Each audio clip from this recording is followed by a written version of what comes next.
기쁨의 교회 협력사역자이시자 운영위원이십니다. 나오실 때 박수치로 환영해 주셨으면 감사하겠습니다. 감사합니다.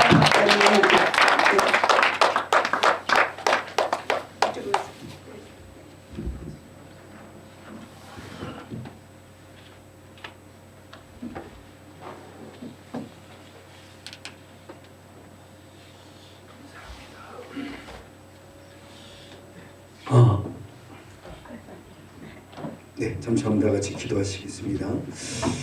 정말로 살아계신 참 좋으신 아버지 하나님, 감히 입술로 고백합니다. 하나님은 살아계십니다. 살아계시기 때문에 지금도 우리를 불꽃 같은 눈동자로 살피십니다. 그리 마음과 생각까지 감찰하시고 다윗의 중심을 아심과 같이 우리의 중심도 아심을 믿습니다. 우리의 중심을 아시는 주님께서 좌우의 날쌘 어떤 것보다 예리한 말씀의 검으로 우리의 영, 혼, 육을 찔러 쪼개요. 오늘도 영을, 혼을, 육을 수술하시고 치유하시고 회복하심을 믿습니다. 어제의 하나님은 오늘의 하나님이요, 오늘의 하나님은 내일의 하나님입니다. 동일하신 하나님입니다. 어제의 말씀은 오늘도 이루어지고 오늘도 이루어지는 말씀은 내일도 이루어집니다. 그 살아계신 하나님 앞에 아무것도 숨길 것이 없어 그저 이 모습 이대로 주께로 나아옵니다. 가장 먼저 우리에게 은혜를 베풀어 주시는 보혈의 능력이 흘러 넘치기를 원합니다. 우리의 머리부터 발끝까지 예수의 피가 흐르네 피뿌림이 없은즉 생명이 없다고 하신 말씀, 죄사함의 은혜가 충만히 넘쳐서 영이 산 만큼 혼도 살고 육도 살고 범사가 살게 도와주시고 이제 우리의 몸과 마음은 예수의 피로 죄사함 받을게 성령님을 선물로 공급받은 거룩한 성령의 전이 되었습니다. 이 몸과 마음이 하나님께 드려지는 거룩한 산 제사, 하나님이 기뻐하는 산 제물, 영적 예배자가 되길 소원합니다. 우리 예배를 흠양하시옵소서. 찬양을 기뻐 받으시고 기도를 기뻐 받으시고 한량없는 하늘의 신령한 복과 땅의 기름진 복으로 채워 주시어서 정말 하나님의 살아계심을 간증하는 주이고 우리 모두로 삼아 주옵소서. 하나님은 영이신데 그 영의 세계는 실제입니다. 그러므로 단번에 영혼이 온전히 하신 그 예수의 피가 주님 이 방주교회 건물 위에 뿌려지고 발라지고 덮어질 원하고 특별히 베데스다의 치유 선교센터에 뿌려지고 발라지고 덮어질 원합니다. 그 피를 볼 때 어둠의 영들아 너는 침범하려다가 6월절에 축복 있음을 선포하노니 접근하지도 못하고 떠나갈 지어다. 떠나갈 지어다. 할렐루야. 오 주님, 보혈의 능력이 충만한 현장 또는 우리의 사랑하는 목사님 사무를 비롯한 하나님의 귀한 일꾼들이 이곳에 왔사오니 우리의 머리부터 발끝까지 동일하게 핏부림의 은혜를 허락해 주시옵소서. 회개의 죄사함 받고 성령을 선물로 받는 놀라운 시간 될 수 있도록 함께 하시고 악한 영은 도저히 견딜 수 없어서 성령의 충만한 만큼 떠나가는 은혜를 통해서 우리 안에 하나님의 나라를 확장시켜 주시고 확증시켜 주시옵소서. 특별히 주의 종 더 강력히 통치받기를 원합니다. 한순간이라도 인간의 냄새가 나타나는 아버지 사람의 냄새가 아니라 그리스도의 향기요 그리스도의 빛이요 그리스도의 편지로서만 역할을 감당하고 하나님께 쓰임받는 의의 병기가 되어지도록 함께 하옵소서. 모든 걸 주께 감사하며 오늘과 내일을 주의 십자가의 모든 손길에 맡기고 살아계신 예수님의 이름으로 기도하옵나이다. 아멘. 할렐루야. 감사합니다.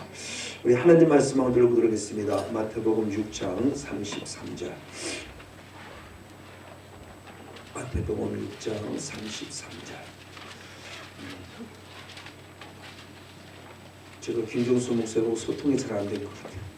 이게 있는 줄 알았으면은 우리 권사님이 케이블만 딱 가지고 딱 연결시키면 바로 뛰고 내리는데 아무것도 없다고 그래서 나는 이 자체가 없는 줄 알았어요. 그러시구나. 케이블만 있으면 딱 뛰는데 여러분 성경 찾는 수고를 덜어드릴 수 있는데 성경을 찾아야만 될 것 지금 같습니다. 안 되는데. 저는 옛날 성경을 할 때 씁니다. 여러분 개역개정 성경을 쓰시나요? 예, 그럼 개역개정 성경도 좋고 같이 한번 저는 옛날 성경을 쓰고 있는데 같이 한번 읽어보도록 하겠습니다. 시작. 너희는 먼저 그의 나라와 그의 일을 구하라. 그리하면 이 모든 것을 너희에게 더하시리라. 아멘. 다 목사님들이신가요? 성도님들도 계세요? 네. 권사님이 계시고 또 어떻게 되세요? 집사님들도 계시고. 집사님도 계시고 집사님들 집사님 한번 서로 그렇습니다. 그 나머지 분은 다 목사님이에요? 성도도 계시고 어디에다 초점을 맞춰야 되나?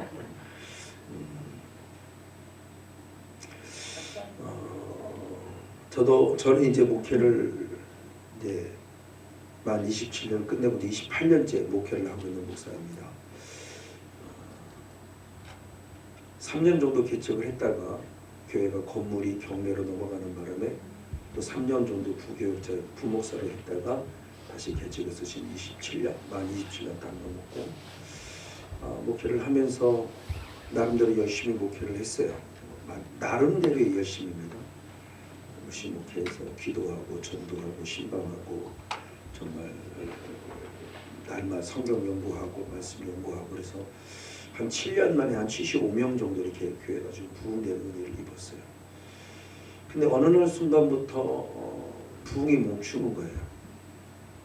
그렇게 열심히 전도해도 부흥이 딱 멈추고 한 3년 사이에 한 35명이 이렇게 쭉 빠져나가는 그런 아픔을 겪고 그냥 뭐 이사 나고 이런 빠져나감도 빠져나감이지만 이제 막 전도돼서 들어온 70이 넘은 새 성도 70이 넘은 새 성도 그리고 흔히 얘기하는 알도 못나는 암탉 알도 못나는 암탉인 가장 오래된 제가 이제 개척을 시작했지만 다른 교회에 계시다가 오래된 아주 오래된 암탉 최고 먼저 된 암탉이 있어요.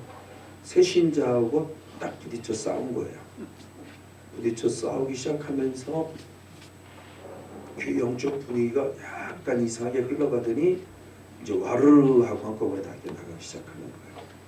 그리고 최후적으로는 2008년도, 2005년도부터죠. 5년, 6년, 7년 아닙니다. 2006년, 6년, 7년, 8년 3년 동안 제자 훈련을 잘 시킨 목하는 목사님의 칼세미나를 배우고 제자 훈련을 잘 시킨 여자 집사님이 계셨어요. 그 집사님은 남편 앞에 폭력을 당하고 그래서 도망쳐 나온 거예요. 도망쳐 나와서 애들하고 딸을 데리고 걸어서 도망쳐 나와서 부족하지만 저희도 만나면서 3년 동안 제자 훈련을 받으면서 가정도 회복이 되고 물질도 회복이 되고 다 회복이 됐어요. 그리고 이제 제 스스로 생각입니다. 자기 착각이었지만 이제 집사님이 됐다. 이제 일꾼이다. 이제 이 사람은 일꾼이 될 것이고 교회 영적 분위기를 바꿔갈 것이고 이제 새로운 목회가 열릴 수 있다는 그런 기대함을 가지고 있었습니다. 근데 2008년 12월 달 이 제자 훈련이 다 끝났습니다. 12월 달 어느 날 저를 찾아서 말합니다. 나는 한 번도 당신을 목사로 생각해 본 적이 없어요. 나는 한 번도 당신을 위해서 눈물로 기도해 본 적이 없어요. 이거예요. 나는 목사님을 목사로 생각해 본 적이 없어가 아니에요. 나는 목사를 위해서 한 번도 눈물로 기도해 본 적이 없어요. 제가 당신이 되어버린 거예요. 나는 당신을 목사로 생각해 본 적도 없고 나는 당신을 당신에서 눈물로 기도해 본 적이 없어요. 그리고는 교회를 떠났어요. 제가 이제 그때부터 이제 흔히 말하는 충격이라는 게 다가온 겁니다. 성도가 나가는 것도 나름대로 충격을 받고 한시 이겨나가고 있는데 한 반타작이 됐으니까 정말 힘들 때죠. 저희도 처음 예배 나갈 때 예배 공간이 한 그 정도보다 조금 컸을까? 한 75년 정도 이렇게 막 차있기도 하고 좀 덜 차있기도 하고. 그래서 나도 행복한 목회를 하고 있다가 그런 사건이 뻥 터지면서 제가 이제 빵 하고 흔히 말하면 나가 자빠지는 겁니다. 이제 번아웃 되는 거죠. 그 제 속에서 꿀뚝꿀뚝 이렇게 샘솟는 게 있어요. 목회 그만둬야지. 제 스스로의 생각입니다. 목사가 되지 말할 놈이 목사가 돼서 나도 죽고 성도도 죽여도구나. 왜 저는 목사가 될 꿈을 꾼 적이 한 번도 없어요. 하나님 내가 목회자가 되겠습니다. 그래서 하루 줄리 이렇게 생각해 본 적 자체가 없어요. 저는 목사라는 것은 감히 나는 목사가 된다는 생각도 못했던 사람의 부류에 속했던 사람이기 때문에 목사가 되었던 것 때문에 누구 때문에? 엄마 때문에. 오늘 엄마가 서운했대요. 너 가야 된대.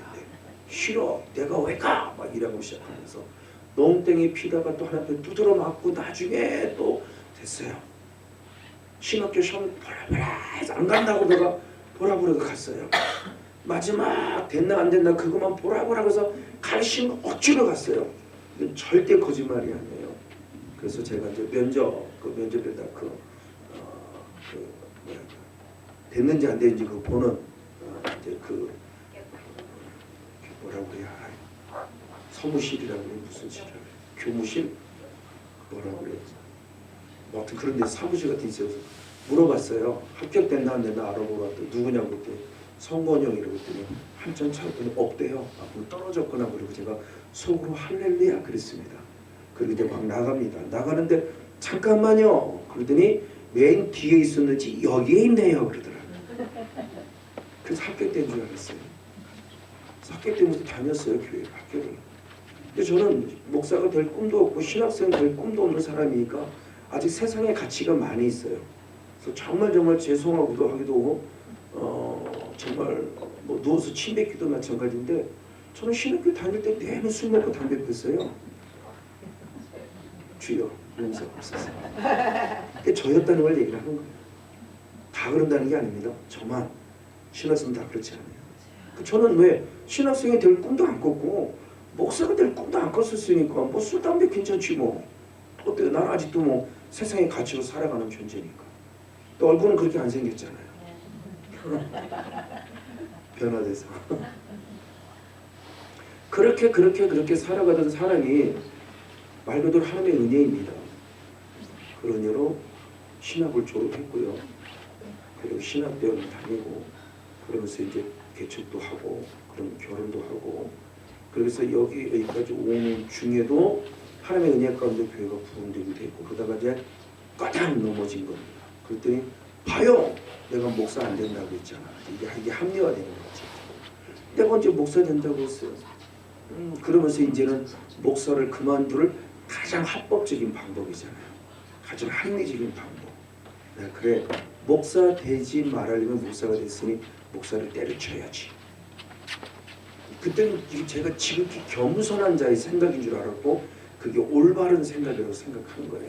그래서 목사를 그만두려고 하고 있고 있는 상황 속에서 2008년 12월 달부터 계속 충격이 데미지가 입어가면서다가 2009년 5월 달에 집사람이 그때는 부천에 있을 때 기쁨의 교회 이종성 목사님 집회를 참석했어요. 저는 근데 그때 집회를 무슨 집회인지 몰라요. 그냥 집회를 갔다 오더래. 그래 갔다 와. 내가 너무 힘들어서 목회를 그만두려고 하고 있고 하는 그런 상황이니까 은혜라도 받아야 되니까 갔다 오라고. 그럼 갔다 왔어요. 갔더니 전혀 티를 안 냈어요. 전혀 티를 안 내고 2009년 8월 달에 우리 딸내미가 다니엘 캠프라는 걸 다녀왔어요. 그리고 둘이서 얘기를 하는 겁니다. 뭐 하나님이 어떻고 뭐 사탄이 뭐 어떻고 뭐 그러면서 이종선 목사님 쓴 책에 차라 탁 던져놓고 막 얘기를 해요. 그럼 제가 들을 때 얼마나 궁금증이 유발됩니까? 근데 티 낼 수 없잖아요. 뭐 이럴 수 없잖아요. 뭐 딴저도 있다가 싹 나가면 책을 싹 보는 거예요. 뭐 무슨 내용이 뭐 있고 뭐 그러는데 뭐 성경적인 내용보다 간증들의 내용인데 간증들을 보면서 이런 게 다 있어. 이런 약간의 뭐가 끌림이 이렇게 있는 것 같아요. 그리고 또 돈을 딱 흔들어놓고 이러고 있다가 2009년 9월달에 집사람이 금식하며 기도했다고 해요. 기쁨의 교회를 가는데 그때는 아마 집사람이 제게 성령 사역이니 뭐니 뭐 귀신이 쫓기는 이랬으면 저 당장 안 갔을 거예요. 목사님 말씀이 너무 좋아. 진짜 그 목사라고 뭐 다른 거 있나요? 말씀 좋다면 꼭꼭 죽어야죠. 여기 목사는 다 그렇지 않습니까? 그러니까 알았다고 그러면 가본 겁니다. 가봤는데 저는 또 앉으면 맨 앞자리에 앉지 맨 뒷자리는 성향은 아니에요. 그 뒷자리가 여러분 모르는 아닙니다. 제 성향을 말하는 거예요. 저는 또 앞자리에 있는 스타일이에요. 앞자리에서 이렇게 말씀을 막 듣고 있으면서 말씀이 남달라요. 이게 뭐지? 말씀이 남달라. 그러니까 그냥 말씀의 내용을 남다른 게 아니라 말씀이라는 부분을 보면서 자꾸 뭔가 느끼게 주는 부분이 제게 있는 거예요. 그걸 성경을 통해서 보니까 대표적으로 마가복음 1장 23절의 말씀에 예수님이 안식일을 맞아서 한 회당에서 복음을 전하는 사건이 나타납니다. 그러니까 예수님의 회당에서 이 성경적으로 보면은 예수님의 최초의 설교입니다. 성경적 역사적인 기준 마가복음 1장이.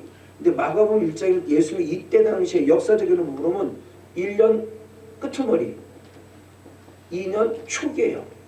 그러니까 1년 동안은 역사적인 부분 속에 성경에 많이 기록되어 있지 않아요. 요한복음에 잠깐 기록되어 있고 거의 기록되어 있지 않아요. 그러다가 마가복음 1장의 21절로부터 사건이 벌어지는데 이때 예수님이 주시는 이 말씀이 최초 회당에서 전해진 첫 번째 설교예요. 물론 그전에도 있었을 거라 생각이 되는데 기록상으로는 없어요. 이 기록상 이게 최초의 설교입니다.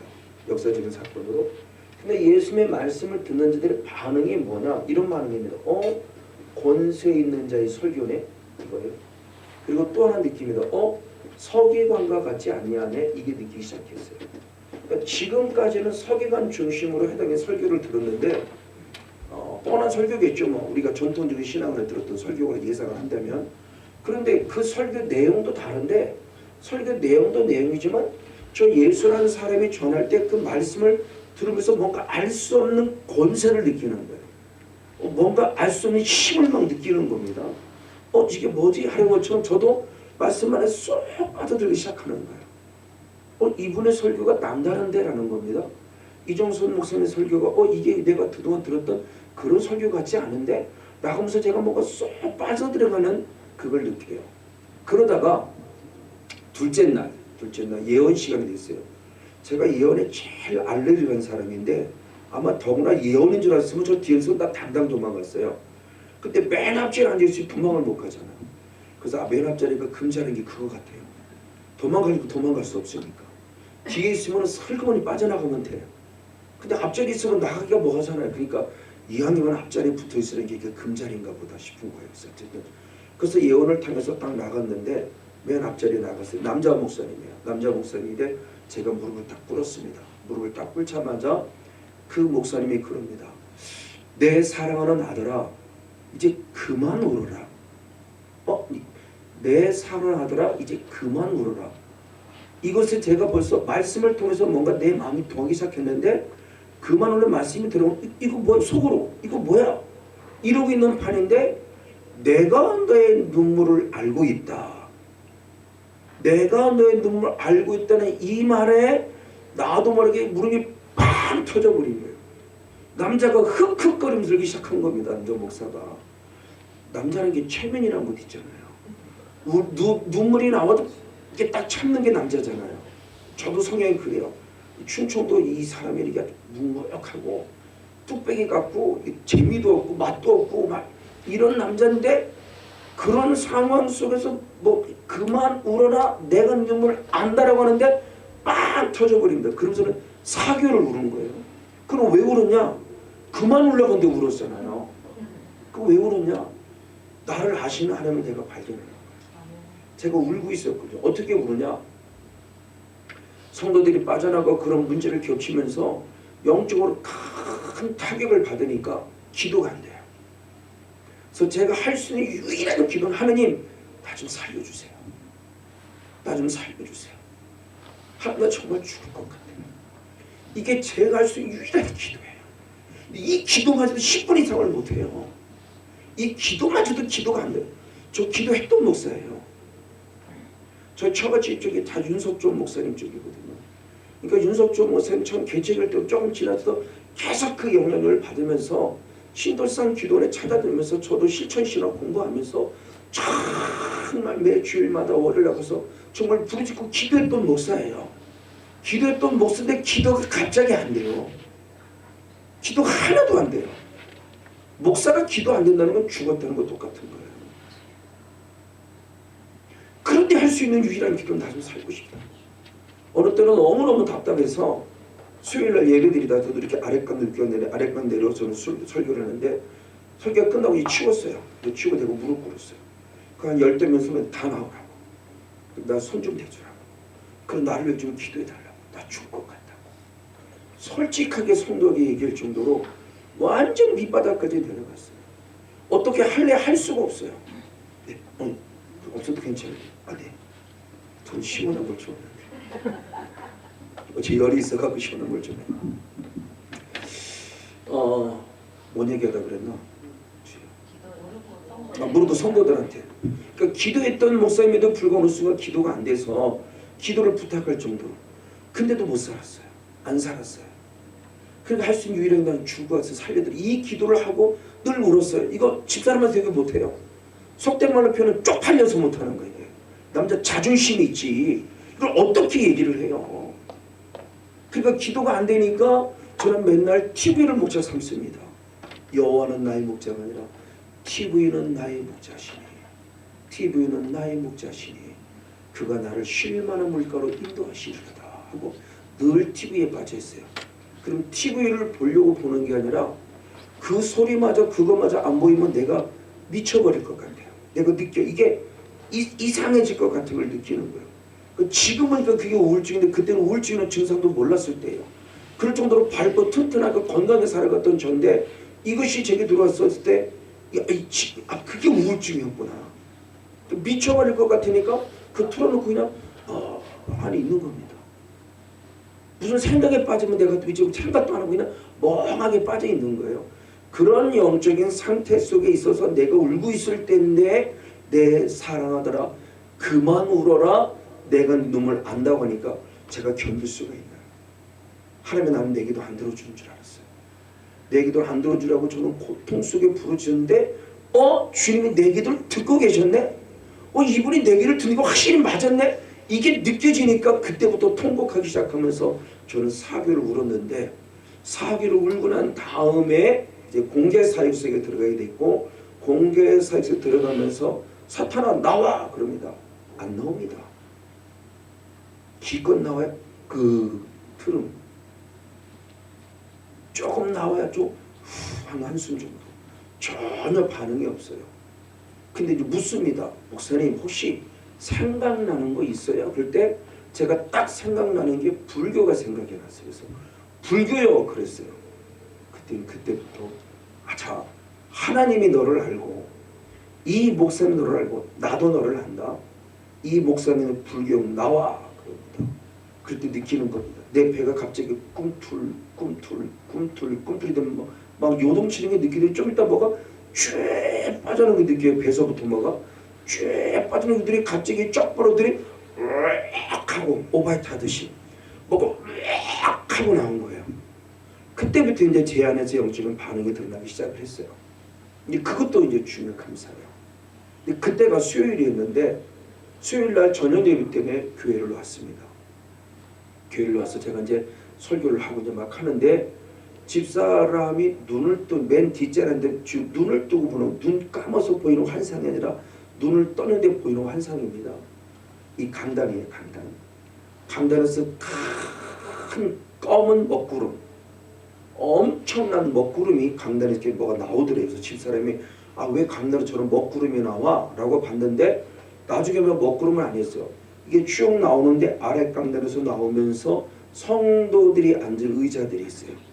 이게 쭉 나오는데 나올 때 보니까 까만 먹구름이 아니라 큰 구렁이였던 거예요. 구렁이가 나오는데 나오는 것만 아니라 의자들 실벤 같은 것이 딸려 나오는 거예요. 이제 나중에 알니까 성도들을 통해 타고 갔던 어둠의 영도. 그러니까 이제는 영이라는 것을 알고 보니까 얼마나 중요한지 몰라요. 김종수 목사님이 피를 뿌렸지만 저도 오면서 계속 피 뿌리면 힘입었고요. 저의 실생활입니다. 새벽 깨자마자 예수 피를 뿌리고 받았고요. 늘 피 뿌리면을 공급받고요. 그리고 저녁을 끝나고 나면 하루 마무리 때 피를 마무리 짓고 베드로서 1장 2절의 말씀에 보면 피 뿌림 앞에 택함 받은 자라고 했어요. 성경 자체가 자, 구약에만 피를 뿌린 게 아니라 신약 자체가 베드로 고백할 때 우리는 예수님의 피 뿌림 받게 택한 언제부터 미리 아신 바대로 미리 아신 바대로래요. 예지되고 예정된 가운데 미리 아신 바대로 성령이 주는 감동을 통해서 보니까 우리는 피 뿌려 택한 받은 자예요. 그 피를 지금도 뿌리고 돕는 거죠. 그 피 뿌림의 은혜의 모습으로 힘입어 살아가는데 그 모습들을 통해 살아가는 나의 삶 속에 지금도 피 뿌리고 있는데 그 어둠의 영의 존재가 계속 따라 나오면서 결국은 강단으로부터 그때 제가 4층짜리 건물 가운데 3층에 있었어요. 3층에서 2층으로 2층에서 1층으로 1층에서 바깥으로 계속 쫓아내는데 집사님 따라 나가면서 또 나는 왜 말씀을 더 나가나 그랬더니 그것 때문에 나간 거예요. 그래서 완전히 바깥으로 쫓아낸 거예요. 강단 자체를 그 건물 자체를 우리가 앉는 모든 자체를 의자 방석 저는 지금 구체적으로 기도해요. 우리도 피 뿌림의 은혜가 필요한 존재처럼 이것도 다 히브리서 9장의 말씀 27절까지 그 몇 절이요 13절의 말씀은 구약의 성령적으로 피 뿌림이 없으면 죄사함이 없다고 그랬어요. 피 뿌림으로 말하면 정결케 된다고 그랬기 때문에 영적인 생명을 가졌으나 영적인 생명을 갖지 않은 모든 거나 다 계속 피가 뿌려져야 돼요. 부적 아무것도 의미 없잖아요. 부적 붙여놨어요. 생명력 없는 거 있잖아요. 아무것도 없는데 근데 생명력 있잖아요. 부적이 생명력 가진 것처럼 사탄의 영성 그렇죠? 그것도 생명력을 가지고 우리에게 해를 끼친단 말이에요. 그것처럼 이거구나 이제는. 그러니까 성도들이 안전히 그냥 앉은 줄 알았더니 앉는 자리마다 이 뱀이라는 이 존재들이 붙어서 계속 있었던 거예요. 그리고 나중에 떠나고 나서 확증시켜준 공개 사역할 때 제 안에 불경이 떠난 걸 확증시켜준 거예요. 그때부터 예배 분위기가 달라지고 말씀의 영적 권위가 달라지고 성원 연구사는 사람의 영적 권위도 달라지고 교회가 확 살아난 계기가 된 거예요. 그리고 지금까지 만 16년을 달려왔습니다. 2009년 9월달 은혜부터 지금까지 변질되지 않고 아주 중요한 영적 원리를 좀 말씀드리려고 하는 거예요. 저도 윤석조 목사님의 은혜를 받았다고 그랬죠. 윤석조 목사님의 은혜를 받고 매주 월요일날 찾아가고 은혜 받고 또 여름으로 겨울로 나도 은혜 받고 성도들도 보내고 그런데 성도들도 갔다 와봐야 길어야 일주일이네. 그렇게 죽겠나이다 살겠나이다 그러놓고는 기껏 가야 일주일이야. 일주일 지나면 또 원위치야. 목사님 저는 그래도 발꿈치는 목사님 저도 기껏 가야 한 달이야. 다시 얘 원위치로 가. 근데 그게 정성인 줄 알고 정상인 줄 알았어요. 그래 또 정신 차리면 되지. 그리고 또 하면 또 가서 또 하고. 그런데 이종선 목사님을 통해서 제가 은혜를 받고 이 안에 섰을 때 정상이 아니더라고요. 전통적인 신앙이라는 관점과 이종선 목사라는 분을 통해서 새롭게 열려지는 영의 세계 실체인 성경의 실제임을 증명해주는 삶 자체가 다르다는 거죠. 저도 윤석준 은혜를 받고는 그래 은혜 받아 그렇게 기도해야 돼. 그래 역시 나는 기도를 안 했어 그래. 그러니까 목사님 정치 기도해야지. 다 기도를 결단합니다. 그리고 와서 얼마나 땀 흘렸으니까 그리고 샤워를 딱 합니다. 딱 하다 그래 이제 샤워했으니 기도해야지. 그럼 속에서 그럽니다. 오늘은 피곤하잖아. 내일 해. 그렇지 내일부터 하지. 내일 가봐야 또 내일이지. 그 다음날 또 가봐야 또 내일부터지. 오늘은 바쁘잖아. 오늘은 피곤하잖아. 왜 이렇게 핑계거리가 많은지 몰라. 근데 이종선 목사님 집에 딱 갔다 왔어요. 딱 한다면 샤워를 딱 합니다. 그래 이제 기도해야지. 그때 딱 생각이 납니다. 그래 내일부터 해야지. 왜 피곤하잖아요. 그때는 3박 4일인데 새벽 4시에 끝나요. 이게 집회를 7시 시작해서 새벽 4시에 끝난다. 이게 무슨 이런 집회가 있어요. 은혜 없으면 못 견뎌요. 저는 제 체질에 딱 맞아요. 아주.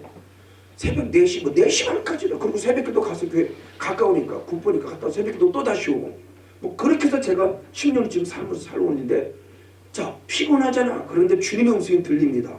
무슨, 지금 내려가. 그리고 곧바로 순교했어요. 자, 뭔 차이냐? 똑같이 성령의 임재는 있었어요. 성령의 임재는 있어. 똑같이 성령을 받았어요. 윤석준 목사님을 두고 성령 받았어요. 회개하고 성령 받았어요. 이종선 목사님도 회개하고 성령 받았어요. 근데 성령은 받았는데 내일부터 이거예요. 성령 받았는데 뭐 하나 내일 남은 찌꺼기가 내일 해. 내일 피곤하잖아. 바쁘잖아. 근데 이종선 목사님도 성령 딱 받았더니 내일 해 그러는데 또 한편으로 지금 너 성령 넘어지게 바로 칠까? 그럼 차이가 뭐지? 차이가 뭐야? 뭔 차이야? 제 스스로 자꾸 적용해 보는 거죠. 그때도 성령 받고 은혜 받고 했는데 왜 이거는 내일부터고? 여기서는 이종석 목사는 지금 즉시네. 이게 뭐지? 이게 뭔 차이지? 라고 가만히 생각해 보니까 여기서는 성령의 임재 속에 성령은 받았지만 여기서는 성령을 받고 그 다음 단계인 악한 영이 내 안에서 떠나간 영적 찌꺼기가 제거되니까 삶이 달라진 걸 보는 겁니다. 그러면서 제가 새로워지기 시작했어요. 말씀을 보는 제가 새로워졌어요. 창세부터 계시록까지 보니 완전히 달라졌어요. 그냥 전통적인 신앙을 아까 얘기했던 서기관적 관점 안에서 보는 성경이 아니라 권세 있는 자의 능력 안에서 보는 성경까지 달라지고 나니까 영이라는 세계가 새롭게 열리기 시작한 거예요. 이거구나. 영. 그래서 새롭게 모습을 통해서 지금까지 16년 동안 변질되어 오면서 이분의 모습을 다시 한번 생각하면서 함께 오늘 내일 잠시 은혜를 나눠보려고 하는 거예요. 자, 하나님의 본질을 한번 봅니다. 잘하는 대로 여러 가지가 있지만 하나님의 본질의 모습에서 요한복음 4장 24절을 보면 하나님은 누구시다? 영이시다. 그렇죠? 하나님이 영이시니 너희가 영과 진리로 예비할지니라. 하나님의 본질이 뭐예요? 영이에요. 근데 하나님은 누구냐? 요한복음 1장 1절 말씀 너무나 잘합니다. 태초에 뭐가 계시니라? 말씀. 그 말씀이 그 누구니라? 하나님의 본질이 영인데 또 하나님의 본질이 뭐예요? 하나님의 말씀이에요. 말씀. 근데 이 말씀이 또 뭐냐? 요한복음 6장 63절의 말씀에 살리는 건 뭐다? 영이다. 우리를 살리는 건 영이 살린다고 육이 안 살리고요. 살리는 건 영이다. 그래서 육은 무익하니라. 내가 너에게 이른 말 하나님의 말씀이 영이요 무엇이다? 생명이다. 하나님의 본질이 뭐다? 영. 그 본질이 하나님의 또 말씀. 그 말씀이 또 우리를 살리는데 그 말씀이 또 뭐다? 영이요 생명. 그럼 우리는 결국 뭐를 알아야 되냐? 영이라는 세계를 알아야 되겠다는 거죠. 영이라는 세계를. 영이라는 세계를 알아야만 성경을 통해서 내가 살 수 있구나. 살리는 영이 살리니까 육이 살리는 게 아니니까. 목회를 1000명 했다고 내가 산 게 아니고요. 성경에서 보면 마지막 계시록에 7개 교회가 있지만 대표적인 교회들 보면 잘 된다고 하는 교회가 대표로 사대교회, 라오디게아 교회. 자, 흔히 말하는 겁니다. 일반적으로 교회가 크다. 지금도 여러분 성지순례 가면은 사대교회 어마어마하게 큽니다. 지금으로 봐도 어마어마하게 큰 교회인데 그때는 저는 상상할 수 없는 교회예요. 근데 사대교회는 중요해요. 계시록 3장 2절의 말씀에 보면 실상은 뭐다? 죽은 교회래요. 성경을 찾아야 돼요. 나 혼자 짓거리면 안 되는데 이거지요. 계시록 3장 한번 볼게요. 교회라고 다 천국 가는 게 아니에요. 계시록 3장 2절. 시간을 좀 늦어도 좀 찾아보겠습니다. 죄송합니다. 계시록 3장 2절을 봅니다.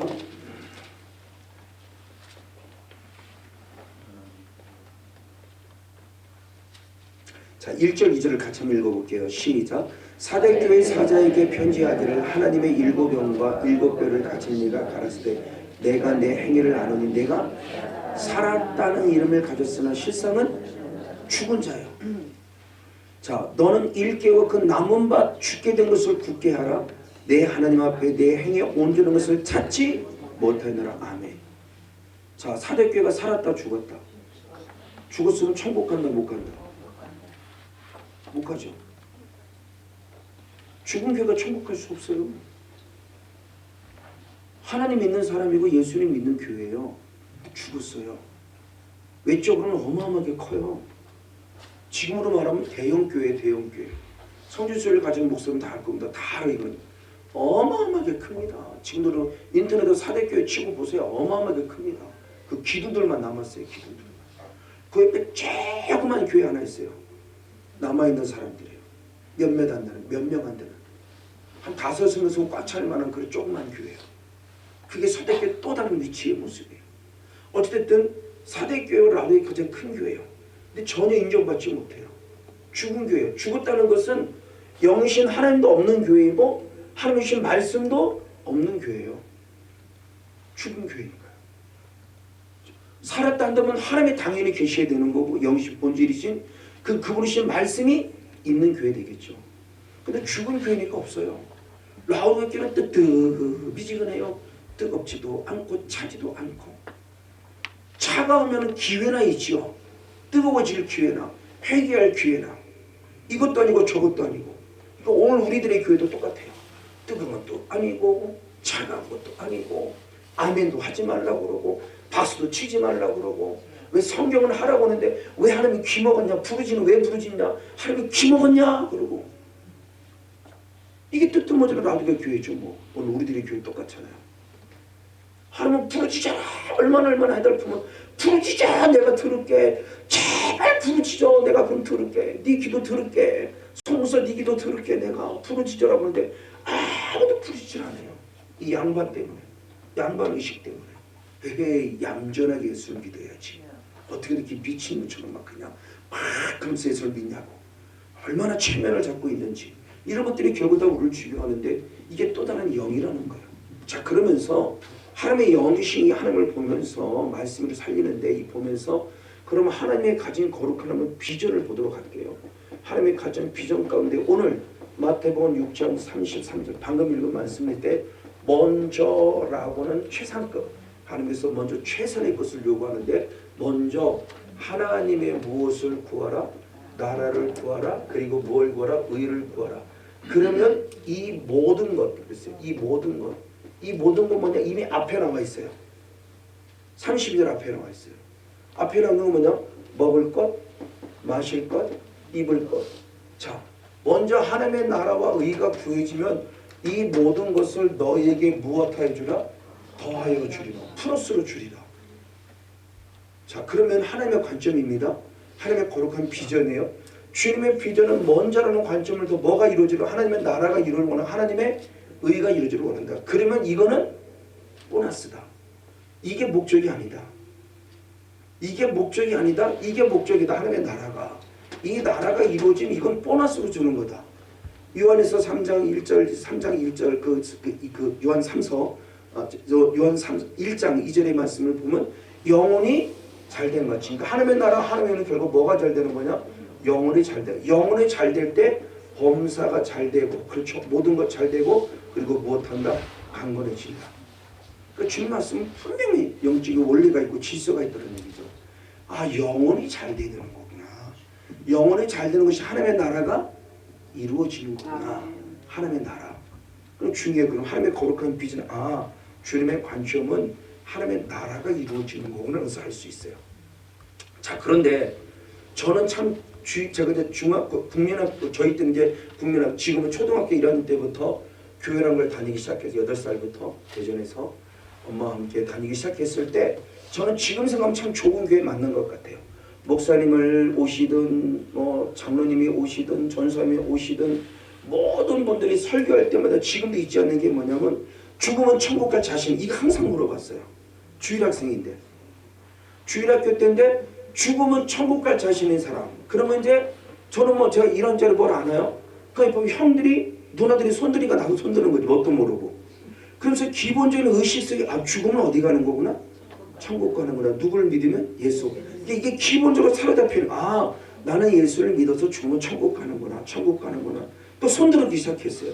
그래서 제 의식 속에 사로잡힌 게 아, 천국이구나. 근데 언제 간다? 죽으면. 이거예요. 이게 유익도 됐는데 이게 또 단점도 됐어요. 자, 그럼 이 관점을 풀어보면 쉽게 알 수 있을 것 같아요. 자, 그럼 영이신 하나님은 하나님의 관점, 하나님의 비전이 하나님의 나라예요. 그랬을 때 그런 성경적 그거는 뭐로 대표적으로 시편 103편 한번 19절 말씀을 보겠습니다. 시편 103편 19절 하나님의 관점, 하나님의 비전이 하나님의 비전이 뭐냐라는 겁니다. 시편 103편 19절.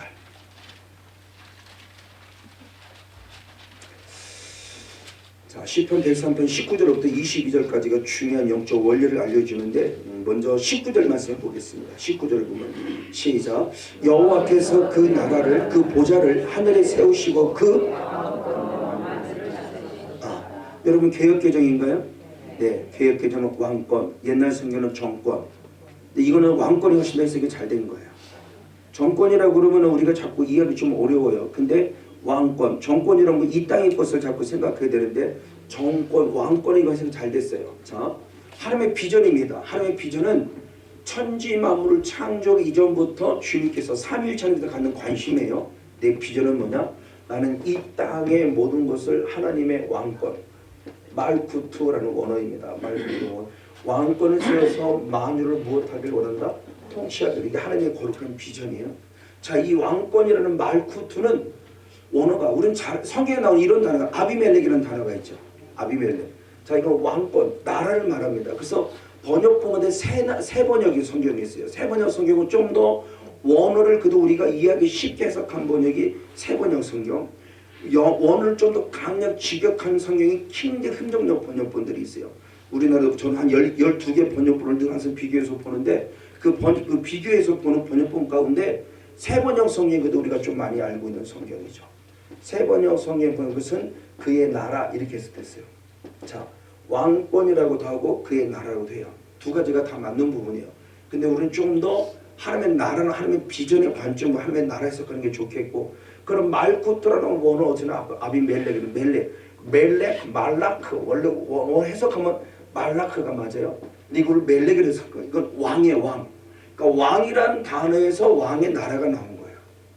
왕이라는 단어에서 왕이 나니까 아비멜렉이라는 말라크라는 원어에서 말쿠투라는 원어가 나와서 이게 왕국이다, 왕권이다, 하나님의 나라다 이런 관점이에요. 그러니까 하나님은 삼위일체 하나님의 계실 때부터 주님의 천지 만물을 창조할 때 무슨 관심을 가지나? 나는 이 우주 만물을 창조할 때 누구의 나라를 만들어야겠다? 내 나라. 내 나라를 만드는 것은 하나님은 누가 되겠다? 왕. 내가 왕이 돼서 내 나라를 만들 거야. 이렇게 지금 생각을 하시고 계신 거예요. 맞아. 이건 이렇게 해서 이제 삼위일체 하나님이 계획을 세운 거죠. 계획을 세우셨어요. 그 계획을 세우신 그 하나님께서 이제는 그 하나님의 나라를 이루시려고 이제 실체는 하나님 말씀 반드시 이루어져야 되니까 이루시려고 예수를 보내신 겁니다. 그래서 예수님도 똑같은 모습의 관점을 왜 삼위일체 하나님이니까 그럼 예수는 어떻게 했냐? 누가복음 4장 43절 이 땅에 온 목적을 얘기합니다. 누가복음 4장 43절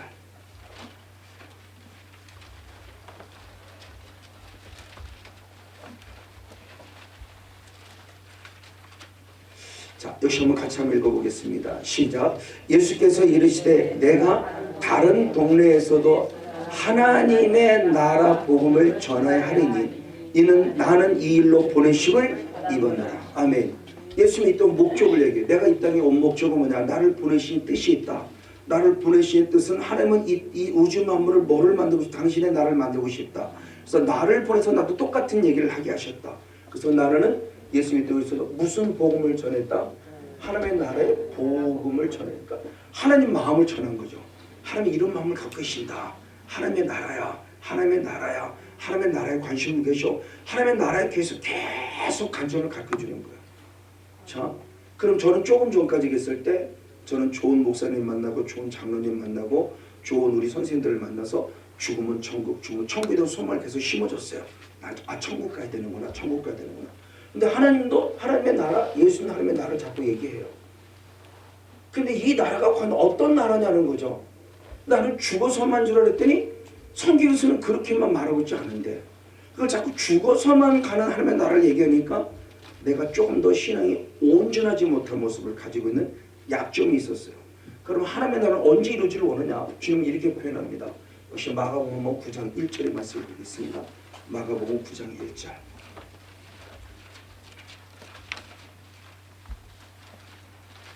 변화산상에서의 새로운 사건이 벌어질 때 중요한 말씀을 하십니다. 마가복음 9장 1절을 보면은 역시 한번 같이 있습니다. 시작. 또 저희에게 이르시되 내가 진실로 너에게 이르노니 여기 섰는 사람 중에 언제 죽기 전에 무엇이 하나님의 나라가 어떻게 건너로 임하는 것을 볼 자들도 이거구나. 그럼 하나님의 나라는 주님의 관점은 변화산에서의 새로운 영의 실체를 보여주기 바로 직전에 얘기할 때 죽어서가 아니라 죽기 전에 그러면 내가 살아있을 때구나. 하나님의 나라 출발점은 죽어서만 가는 것이 아니라 내가 살아있을 때부터 이루어져야 되는 거구나. 이 하나님의 나라가 무엇으로 임하는 것을 권능으로 임하는 것을 볼 것이다. 이 본문 중심의 사건은 변화산의 사건이죠.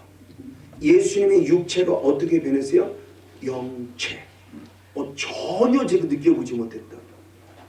이게 너무 그래서 여기가 조사원이 그런 거잖아요. 여태껏 이게 하나님의 나라구나. 육의 존재는 완전히 없어져 버리고 영체로서의 새로운 존재가 드러나는 그것이 하나님의 나라구나. 언제? 죽어서가 아니라 우리가 살아있는 이 땅에서. 이게 하나님의 출발점이었다. 이게 제가 이제 깨달았거든요. 그러면 제가 마가복음 9장 1절을 안 읽었을까요? 목사가 얼마나 읽었겠어요? 지금까지. 근데 그때는 눈으로는 읽어도 내막 안 되는 거예요. 그러니까 이 말씀은 로고스는 있어요. 근데 내게는 안 돼. 왜? 내게 관점, 레마의 관점은 죽어서만 가는 거. 이렇게 생각하니까. 죽어서만 가는 거니까 이 죽기 전에 이 말씀이 안 들어와요. 근데 영이라는 세계를 경험하는 게 이게 이제 죽기 전 하나님의 나를 보는 거네. 이게 이제 들어오는 거 이게. 그럼 얼마나 읽었어도 그게 안 들어오더니 이제서야 눈에 들어온 거라는 거예요. 영의 세계를 경험하고. 그럼 어떻게 영의 세계를 경험했냐? 자, 그러면요. 그럼 하나님도 하나님의 나라, 예수님도 그러면 나머지는 성령님이죠. 삼일체. 그러면 성령님은 어떻게 하냐는 거죠. 어떻게 하나님의 나라가 실체임을 증명해 주냐는 겁니다. 대표적으로 마태복음 12장 28절의 말씀입니다. 마태복음 12장 28절.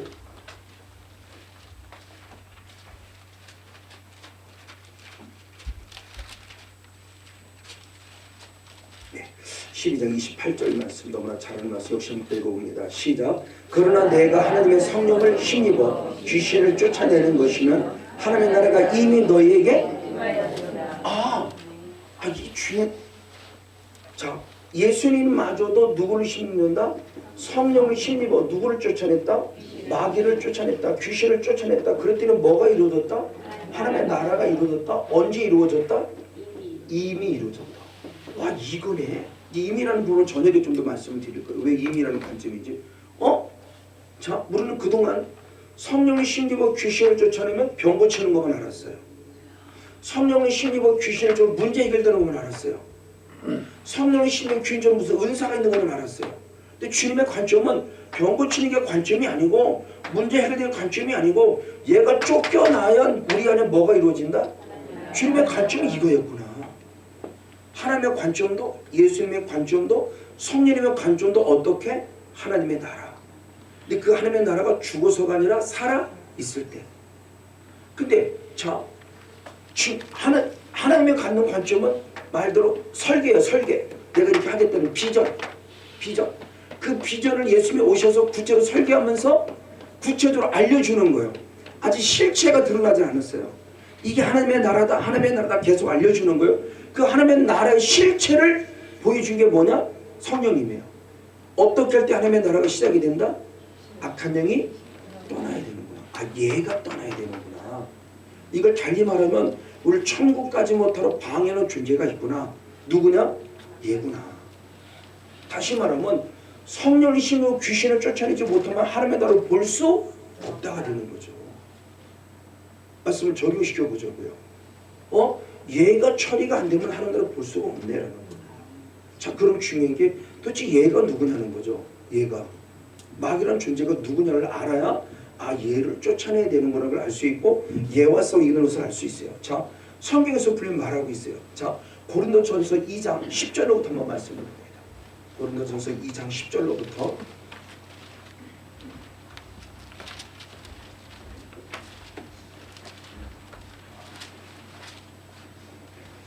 자 마귀인데 마귀란 존재가 누군가를 봅니다. 누구인가? 자 고린도전서 12장 10절로부터 보면은 영이라는 세계를 얘기해주고 있어요. 2장 10절 11절 12절에 보면 영이란 실체를 사도 바울이 고린도교에 알려주고 있습니다. 자 먼저 한번 10절 말씀을 한번 보면은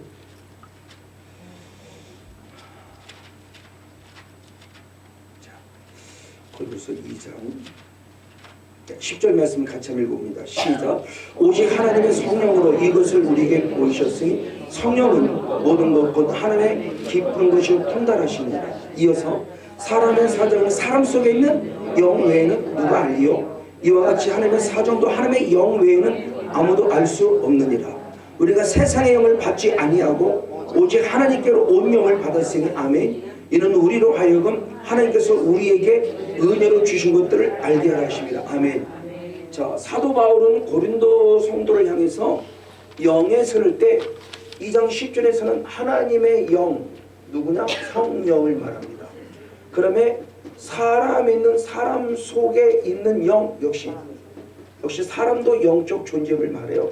그리고 세 번째 누가 있다? 세상의 영, 이렇게 말합니다. 자, 영이란 존재가 있는데 하나님의 영이에요. 지금 우리가 그때 본 것처럼 삼위일체의 본질을 알고 있어요. 근데 사람이 또 영적 존재예요. 왜 영적 존재냐? 자, 창세기 1장 26절 27절에 주님이 또 비전을 갖습니다. 우리가 에덴 동산만 만들지 말고 에덴 동산을 다스릴 우리의 형상, 우리의 모양을 따라 누구를 만들자? 사람. 우리의 형상 그랬습니다. 형상을 따라 사람을 만들자 그랬어요. 그럼 하나님의 형상이 뭐냐? 하나님의 본질이죠. 하나님의 본질은 아까 뭐였어요? 영이었죠. 그래서 이것을 실제로 이루는 게 창세기 2장 7절이에요. 2장 7절은요, 하나님께서 흙으로 누굴 만드셨다? 사람은 그 속에 뭐를? 하나님의 영, 생기를 불어넣으시니 이 사람이 누가 되었더라? 산영, 생명이 되었더라. 영적 존재가 된 거예요. 그러니까 하나님의 형상인 본질이 하나님의 영이 우리에게 들어오는, 이 생기가 하나님의 호흡이에요. 후 하고 불어넣으시니 우리가 뭘 받았더라? 성령. 예수의 마지막 제자들에게 나타나죠. 부활절을 부활하신 다음에. 그리고 그들에게 무엇 받으라? 성령 받으라고 호흡을 후 하고 불었다. 숨을 쉬었다 그랬어요. 그 하나님의 그 숨이에요. 숨. 그 숨이 흙으로 만든 아담 뼈 쏙 들어가는 순간 흙으로서만 존재가 아니라 진정한 본질인 하나님의 형상의 본질이 들어가면서 산영이 됐어요. 그럼 예수님이 하나님이 누구냐는 거죠. 그걸 사도 바울도 똑같이 말하는 거예요. 이 말씀을 인용해서. 그래서 고린도전서 15장 45절 그래서 15장 45절을 보면 사도 바울이 조금 더 추가해서 잘 설명해 줬어요.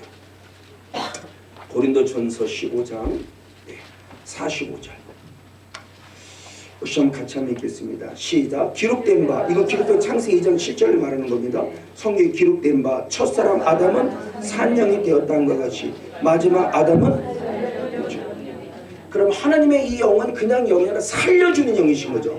본질. 삼일체 하나님의 영, 하나님의 영, 예수님의 성령이 늘 우리 살려주는 존재예요. 살려주는 영이 훅 들어오니까 살려주는 영으로 인해서 내가 어떻게 했다? 살았다. 할렐루야. 이거예요. 그래서 우리는 사람의 영적 존재가 된 거예요. 산영이 된 거예요. 첫사람 아담은 산영이 된 거예요. 왜? 마지막 아담 예수는 살려주는 영으로 인해서 창조되기 때문에 살려주는 산영이 된 것이다 라는 본질을 얘기해요. 이 본질이 또 에베소서 4장 24절을 보면 옛사람을 벗어버리고 하나님의 새 사람을 입을 때 새 사람이 하나님의 형상을 말하는 거예요. 그래서 세번역 성경은 우리는 성경은 하나님을 따라 이렇게 했는데 세번역 성경은 하나님의 형상을 지음받았는데 하나님의 형상이 역시 뭐냐는 걸 또 얘기합니다. 하나님의 형상 에베소서 4장 24절. 자, 에베소 44절 한번 있습니다. 시작. 하나님을 따라 의와 진리의 거룩함으로 지으실 받은 새 사람을 입으라. 그러니까 하나님의 영이라는 존재, 이 살려주는 영이라는 존재가 뭘 때? 하나님의 거룩한 의와 진리의 거룩함. 하나님의 의를 구하라. 의, 진리를 통한 거룩함. 이게 하나님의 본질. 이것이 지금 우리 안에 들어서 살아있다. 그럼 산영이 돼서 우리 안에 하나님의 의가 있어야 되고 진리의 거룩함이 있어야 돼요. 거룩함이 드러나야 돼요. 진리 말씀을 통한 거룩함이 드러나야 돼요. 근데 방송을 타지만 대단히 안타깝지만 저도 같은 목회자지만 누구 침뱉기지만 정말 안 좋은 일이 꼭 벌어져요. 전통적인 목사님마다 안 좋은 일이 벌어지고 이단을 통해서 안 좋은 일이 더 많이 벌어지고, 근데 이단이 하는 걸 우리는 다 정통 교회가 하는 것처럼 방송 매체는 나온단 말이에요. 이게 되게 중요한 거죠. 그럼 성모사도 나올 수 있다는 얘기잖아요. 성모사가 나왔을 때 정통교단의 목사예요. 선길교회 목사예요. 근데 방송 탔어요. 그럼 저의 의와 진리의 거룩함을 지음받지 못한 존재죠. 그럼 직분은 목사지. 내가 과연 진짜 천국 갈 수 있을까? 하나님의 형상이 회복되는 하나님의 형상이 회복이 안 됐잖아요. 예수님 믿어요. 근데 여전히 옛사람으로 살아요. 하나님의 형상이 하나도 없어요. 분노할 거 다 분노하고 욕심 부릴 거 다 욕심 부리고 집 살 거 다 집 사고 내 욕심 다 살아요. 그러면서 나는 하나님을 믿는다고 그래요. 그럼 진짜냐? 아니요. 진짜 아닐 가능성이 커져요. 영이라는 소리를 하니까 이제 그래지는 거예요. 아, 이게 왜 영이라는 소리, 마귀라는 놈이 있어도 그런 걸 아는 거예요. 이제 그러면 세 번째 말했을 때 세상에 영이 있다고? 그럼 세상의 영은 누구냐는 거죠. 세상의 영은 그래서 고린도서 2장 12절 말씀에 세상에 영이 있네. 그 세상의 영은 당연히 마귀죠. 그래서 예수님께서 친히 말씀할 때 세상의 임금을 누구라고 그랬냐? 마귀라고 그랬죠. 그래서 요한복음 12장 31절 말씀의 마지막 세상 임금이 심판을 받는다 그랬어요. 이 세상이 누구냐는 겁니다. 마귀의 한번 요한복음 12장 31절에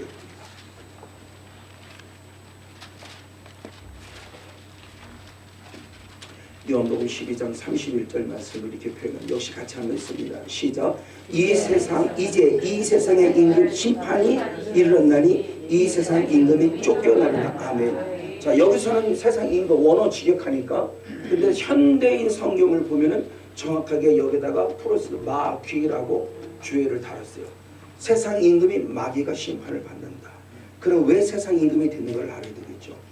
마귀가 그냥 일방적으로 세상 임금이 아니라 그럼 마귀란 존재가 먼저 누군 줄 알아야 돼요. 자, 마귀란 존재가 누구냐? 베드로 후서 2장 한번 4절에 말씀드립니다. 성경이 마귀란 존재가 누군가를 먼저 말해주고 있어요. 베드로 후서 2장 4절.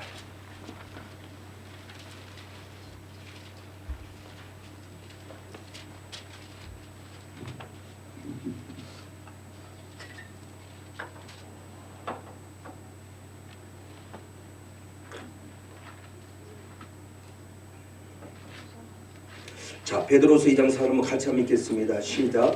하나님이 범죄한 천사들을 용서치 아니하시고 지옥에 던져 어두운 구덩이에 두어 심판 때까지 지키게 하셨다. 아멘. 자, 베드로서 2장은 거짓 선자들을 얘기하는 겁니다. 이런 자들이 거짓 선자 그런데 먼저 거짓 선자 얘기를 꺼내서 누굴 끊느냐? 범죄한 천사라고 해요. 범죄한 천사가 있다. 이 천사가 하나님에 의해서 어디로 들어가느냐? 지옥, 무중에서 살려줍니다. 지옥에 들어가 있다는 거예요. 거짓 선자를 얘기하고 있으면서 거짓 선자가 누구냐? 이와 같은 누구냐? 범죄한 천사 같은 자다. 거짓 선자를. 그럼 범죄한 천사가 누구냐? 천사. 이 존재가 바로 마귀죠. 그러니까 마귀의 실체는 누구예요?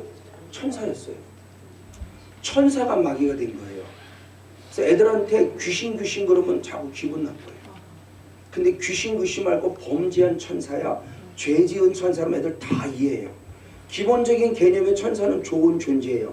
근데 죄 지은 존재가 나쁜 존재야. 그게 바로 마귀야. 그러면 마귀가 그 무섭게 느끼질 않아 애들이. 그러니까 마귀라고 하면 우리의 정서는 대대는 무섭게 느껴져요. 여러분도 저도 그렇지만 제가 60년생인데 저의 고향은 시골이에요. 시골. 그러면 여름이고 겨울 되면 방학 되면 무조건 어디 갑니까? 우리 때는 시골 갔잖아요. 저는 시골이에요. 시골에도 우리 논산이에요. 우리 외할머니가 계세요. 그럼 시골 가면 다 좋아요. 저는 뭐도 다 좋아요. 외할머니도 있고 외할아버지도 있고 사촌 형도 있고 너무너무 좋아요. 자연도 있고 마음껏 뛰어놀아요. 근데 가장 싫은 게 하나 있어요. 화장실.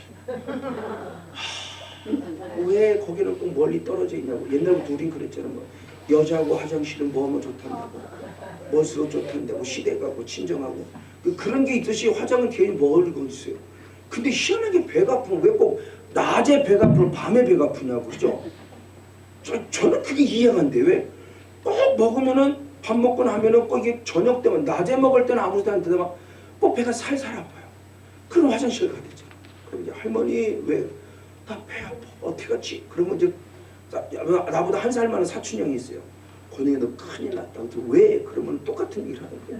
너 봐서 화장실 가서 똥 싸고 똥 다 싸고 나면 빨간 종이 줄까? 파란 종이 먹어 올라온다. 그러면 겁을 잔뜩 집어먹죠. 그러니까 우리의 개념은 이 귀신의 개념은 무서운 존재야 막. 무섭고 막 이런 존재만 가득 차 있으니까 못 가는 거예요. 그럼 못 가면 형이 지켜줄게. 그럼 갈 거지 알아서 그럼 간신히 갑니다. 그럼 형 있어 없어? 계속 불러. 형 있어 없어? 있어 그러면 또 형 있어 없어? 소리 안 나면 큰일 난 거지 그거는 막. 늘 무서워. 근데 한 번도 손이 이것만 올라온 적은 없어요. 근데 걔는 무서워. 이게 우리의 개념이 이게. 그러니까 한국에 가보면 이 5천년 역사에 이 불교, 무속, 제사 이런 것들을 통해 타고는 이 잘못된 개념들이 무섭다. 근데 서양 귀신은 하나도 안 무서워요. 서양 귀신 나오면 서양 사람 뭐부터 들이댑니까? 십자부터 들이대지 뭐. 드라큘라 나와야 딱 뭐부터 들이대요. 기독교적인 마인드가 있으면 십자부터 들이대는데 우리는 기독교 마인드가 없으니까 십자가가 없으니까 그냥 무서워 벌벌 떨어요. 그러니까 맨날 빌어야 돼요. 조상신이여 나 좀 무섭게 하지 마세요. 내가 잘할게. 잘못 봐. 맨날 빌어야 돼. 귀신한테. 근데 서양은 갖다 없어요. 까불고 있네. 이게 십자가가 있는데 그러잖아요. 그러니까 귀신은 존재가 누구냐? 절대 무서운 존재가 아니다. 성경 어디도 단 한 군데 무섭다는 존재가 없어요. 거의 90%가 더러운 놈이에요. 더러운 귀신. 그리고 약 한 10% 정도가 뭐냐? 악한 거. 가장 먼저는 더러워. 성경 어디에도 사탄이 무섭다는 분이 아무도 없어요. 더러운 놈이에요. 그리고 악할 뿐이야. 자, 이 부분의 모습이에요. 이걸 우리가 빨리 인지하면 아 그렇구나. 사탄은 무서운 놈이 아니네. 이거 되는 거죠. 제가 이 은혜를 입고 제일 먼저 나간 데가 강원도 도계로 첫 집회를 협력사역자의 결혼을 나간 적이 있어요. 근데 협력사역자 목사님이 제게 이런 얘기를 해주셨어요. 목사님 조금 주의해야 돼서 뭐를 주의해야 돼요? 그랬더니 기쁨의 교회 이종선 목사 은혜 받은 분이 말고 아마 누군가가 그때도 아마 귀신 중 어둠의 영을 쫓아내는 어떤 목사님이 계셨는데 그 도계라는 지역에 오신 것 같아요. 그래서 모 교회에서 집회를 하면서 뭐 이것다 저것다 상관도 없이 그냥 무조건 귀신아 나와 이러는데 한 남자가 악한 영이 드러났어요. 그 악한 영이 귀신이 들었으니 귀신 들었어요. 그 이거다 저거다 아무런 뭐 보충 설명이 아무것도 없었어요. 그러니까 그 다음에 소문이 났어요. 시골이 얼마나 빠삭합니까? 저 사람이 귀신 들린 사람이래. 저 사람이 이게 해가지고 그 사람이 결국 신앙을 떠났대요. 그 저한테 걱정하지 마세요. 귀신은 누구인지부터 충분히 알려줄 테니까 그런 귀신 나온 게 유익인지 더 해한 건지 알게 될 것이다. 그러니까 귀신의 정체도 아무것도 없는 그냥 고정관념을 갖고 있는 우리의 귀신은 무서운 개념이 그저 나갔다고 하니까 콜록하고 나가니까 저 사람이 귀신들이 있으니까 그 사람은 완전히 환장하는 거지 뭐. 그때보다 더 심해지는 거죠. 부족하지만 저를 만났으면 그렇게 눌리지 않을 텐데 누구도 손가락질 안 할 텐데. 자 간단합니다. 하나님의 나라 방해하는 존재 세상에 귀신이 있다. 그 귀신은 누구다? 범죄한 천사다. 천사 중에 타락한 자야. 무서운 자가 아니다. 더러운 놈이다. 그렇죠? 여러분의 집에 예를 들어 바퀴벌레가 우글우글 거려요. 그러면 그만 어떻게 해야 돼요? 그러면 어떻게 해요? 밟아 죽여야 돼요? 무섭잖아요. 안 무서워요? 아니, 바퀴벌레 안 무서워. 우리 집사 막 그러는데 안 무서워요? 정말 안 무서워요? 하나도 안 무서워요? 대단하시다. 광주분도 화이팅입니다. 그렇죠? 무서울 존재가 아니죠. 더러운 놈이지. 걔 놔둬봐봐요. 밥에도 들어가고 반찬에 들어가면 이런 옷까지 붙어있으면 언제 어떻게 내게 해를 끼치려요. 그러니까 더러운 놈은 빨리 처리해버려야 돼요. 여러분의 집에 구더기가 우글우글 거려요. 그럼 어떻게 돼요? 빨리 처리해야 되죠. 더러운 놈이니까. 내게 해를 끼친단 말이에요. 그러니까 빨리 정리를 해야 돼요. 약을 뿌리든 신약을 뿌리든 구약을 뿌리든 뭐 에프겔라를 뿌리든 뭐가 뿌리든 짓밟든 뭐 하든 뭔가 처리를 해야 돼요. 그게 내가 살지 깨끗하게. 맨날 집은 청소인데 저 구석에 보는 구더기 그대로 있어. 이거 안 하면 금방이잖아요. 바퀴벌레 당장 내 눈에 안 보인다고 깨끗한 거 아니요. 저 구석에 들어가서는 거기 새끼 낳고 있어요. 기가 무스로 커요. 그러니까 눈에 보이는 것만 씻어내지 마시고 내 내면에 바퀴벌레 우르르 이거 빨리빨리 찾아내야 돼요. 이게 내게 남는 죄성이고 옛사람이에요. 이것 부분도 다 말씀드리고 이것들이 정리가 돼야 내가 그만큼 깨끗해지고 살아가는 건데 그래 영이 건강 육도 건강한 건데 육으로 왼쪽으로 화려해요. 몇백만 원짜리 치고 바르고 막 연지곤지 찍고 막 하고 막 수백만 원짜리 옷 입고 백 들고 막 근데 속은 일그러그랬어. 속은 더러워. 바퀴벌레가 우글우글거려. 구대가 우글우글거려. 그럼 여러분 그 사람이 영향이 눌려 본다면 친해지겠어요? 그 사람 뭐 사귀고 싶어요? 아니죠. 아무리 육이 깨끗해도 영 그 아내가 더러우면 가까이 싶지 않아요. 하나도 똑같아요 지금요. 근데 그 모습 안에서 이 존재 그럼 중요해. 도대체 어떻게 했길래 범죄를 했다는 얘기야. 천사가 무슨 범죄를 했냐는 걸 알아야 되겠죠. 이걸 잘 설명해 구약성의 대표적으로인데 자 에스겔서 28장 한번 2절 말씀. 이 존재가 악한 영은 아닙니다. 악한 영은 아닌데 악한 영의 성향이 이 존재 안에 들어간 거예요. 에스겔서 28장.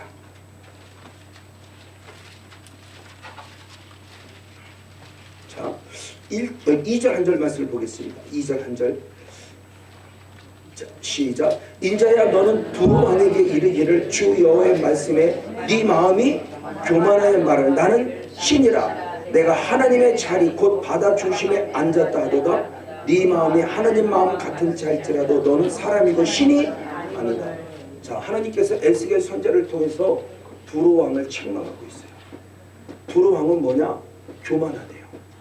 교만해서 자기를 누구냐? 하나님이라 그래요.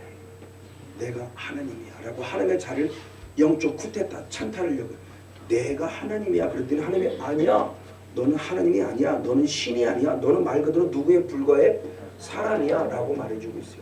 그러면 교만한 마음을 주어서 이 마음속에 자기를 두려움 스스로를 하나님의 존재가 분명히 있다는 거죠. 그럼 주님 너는 신이 아니야 사람이지 근데 지금 영이라는 존재가 들어와 있는 거예요.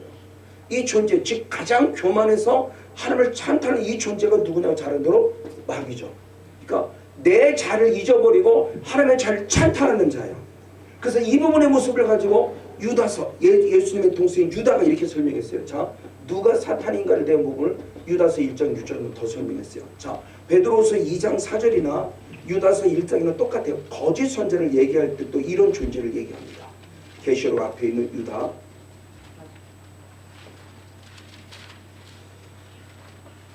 유다서 1장 6절 한 절 말씀을 같이 한번 읽겠습니다. 시작. 자기 지위를 지키지 아니하고 자기 처소를 떠난 천사들을 큰 날의 심판까지 영원한 결벌을 흑암에 받으셨더라. 아멘.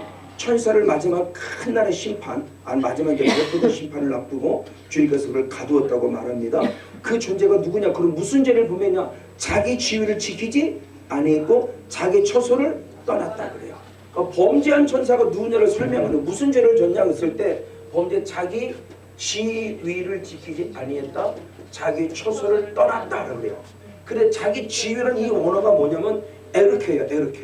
에르케는 원어는 태초예요. 태초. 요한복음 1장 1절에 태초의 말씀 이 태초가 똑같이 아르케예요. 그러니까 자기 지위를 지키는 이 지위는 어떤 당수의 위치를 말하는 것이 하나님이 처음부터 그에게 주었던 신분을 얘기하는 거예요. 그래서 킹제스 흥정역 번역본에서는 자기 신분을 떠났다 이렇게 표시도 하고 되어 있고요. 세번역 성경에서는 자기가 해야 할 일을 하지 않았다 이렇게도 표현되어 있고요. 그러니까 처음부터 그 창조인의 영의 세계부터 처음부터 그때부터 줬던 그 자기 하나님이 주신 자기 신분 천사란 신분 그 신분을 지키지 않았다는 걸 얘기를 하는 거예요. 그리고 자기 처소 그리고 자기 처소를 떠나서 지금 누구에게? 하나님께 이 존재입니다. 그러니까 베드로서에서는 범죄한 천사라고 그랬고 유다서에서는 자기 지위 자기 죄를 떠났다. 그럼 무슨 범죄? 자기 자를 지키지 않고 하나님의 자를 찬탈하려고 하나님의 자를 넘본 자들이구나. 자 하나님은 창조주십니다. 그리고 천사는 피조물이에요. 하나님은 창조자이시고 천사는 피조물인데 피조물이 창조주에게 대드는 거예요. 쉽게 말하면 나는 아빠고 내 아들이 있어요. 아들이 나한테 덤비는 거예요. 누구처럼? 압살롬처럼. 압살롬이 다윗에게 쿠데타 이런 것처럼. 아들이 아버지를 쫓아내잖아요. 쿠데타 일으킨 거잖아요. 그것처럼 지금도 쿠데타가 일어나듯이 똑같은 모습이 벌어진 거예요. 아들이 아버지 앞에 덤빌 수 없고요. 피조물이 창조할 때 덤빌 수 없어요. 근데 영적으로 덤벼진 거예요. 그러니까 자기는 피조물이에요. 피조물. 피조물 신분을 저버리고 내가 하나님이야 라고 달려든 거예요. 이 범죄를 말합니다. 이게 존재가 누구다? 범죄한 천사 바로 누구다? 마귀다. 대부분이 보면 루시퍼라는 단어를 사용하는데 우리 목사님이 된다면 루시퍼라는 단어를 사용하지 않는 게 좋아요. 틀린 용어예요. 킹제 흥정역 번역본이 들어오면서부터 그 빛이 나는 자를 루시퍼라 해서 그게 의미상 마귀이기 때문에 루시퍼를 마귀란다 이렇게 한다든지 또는 그 누가 지은 겁니까? 신라원을 지었던 저 신라원이 아니죠. 아이고 누구야? 네? 소설이 뭐예요? 신라곤하고 또 하나. 신라곤도 마찬가지고. 거기에서 마귀의 이름을 루시퍼라는 이름을 사용하면서 그가 매치가 딱 돼가지고 천사를 자꾸 마귀를 루시퍼라고 그러는데, 그리고 얘기할 때 옛날엔 루시퍼가 원래는 루시엘이었어. 없는 말도 만들어. 저도 옛날에 그게 그런 줄 알았어요. 근데 성경을 계속 연구해보고 원어를 연구해보고 또 수없는 것들 책들과 인터넷 연구해보니까 전혀 다른 말이에요. 없는 얘기, 말들이 가짜뉴스예요. 성도는 어쩔 수 없다면 목사님만큼은 속지 않았으면 좋겠어요. 그 루시퍼라는 단어 자체가 비성경적인 단어, 성경 원어 어디 시브리에도 헬레도 없는 성경이에요. 70의 번역본을 통해서 잘못 나온 단어들이 지금 루시퍼라고 하고 있는 건데, 루시퍼 자체는 그런 의미가 아니라는 거죠. 어떤 기존도로 좀 나중에 이제 목회성에 쓰면 저희 교회에서 목회성을 때 좀 더 깊이 다뤄보고 있는데, 어쨌든 그런 모습의 범죄라는 이 부분의 모습에서 자기 자리, 자기 위치 똑같아요. 이것을 또한 바벨론도 똑같이 이사야서 읽었어요. 이사야서 이렇게 얘기합니다. 이사야 14장 12절로 한번 보겠습니다. 이사야 14장 바로 왕뿐만 아니라 바벨론 왕에도 똑같이 적용됐어요. 바벨론 왕도 어떤 모습을 가지고 있었는가? 이사야 14장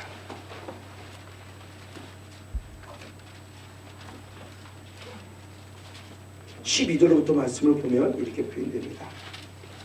자, 12절보다 먼저 13절부터 볼게요. 13절을 보면 네가 네 마음에 이르기를 내가 어디에 올라?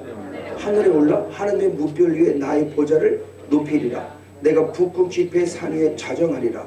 가장 높은 구름에 올라 지극히 누군 자와 높은 자, 돈 누구야? 하나님과 무엇하리라?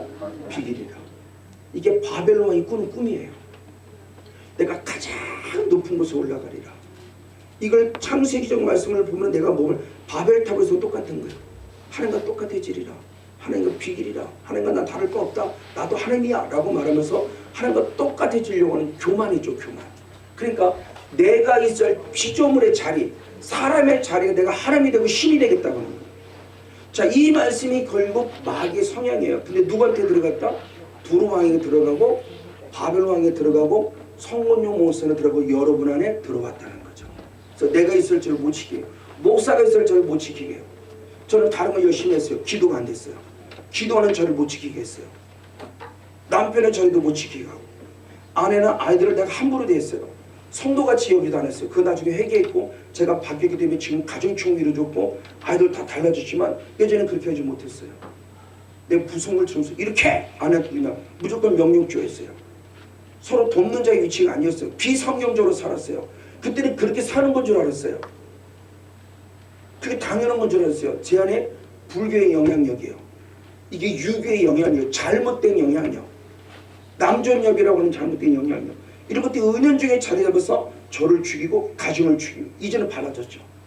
이 은혜를 깨닫고 아까 부녀 떠나고 나니까 제 삶 자체가 달라졌어요. 제 안에 하나님의 나라가 이루어지니까 바로 첫 번째 이루어진 게 저는 가정천국이에요. 집사람과의 관계 회복, 자녀들과의 관계 회복, 그리고 지금은 목회 천국이 이루어지고, 이게 저는 실제라는 걸 얘기하려고 하는 거예요. 그렇게 부부간의 갈등이, 왜 부부간의 갈등인데 내 성향이 아무래도 근데 아니요. 그 내 안에 악한 영, 아내 안에 악한 영이 결국 딸마다 붙이게 만들어서 계속 갈등해서 가정 파괴시고 목회 파괴시고 악한 사탄, 이제는 그 술책을 아는 거죠. 그때는 그걸 모르니까. 지금은 전혀 달라졌죠. 내가 아내를 그만큼 존귀히 여겨. 그럼 아내를 존귀히 여기는 게 아니에요. 아내 안에 계신 예수를 보는 거고요. 아이들 안에 계신 예수를 보고, 성도들 안에 계신 예수를 보는 거예요. 성도들이 얘기합니다. 제 부족함을 알아요.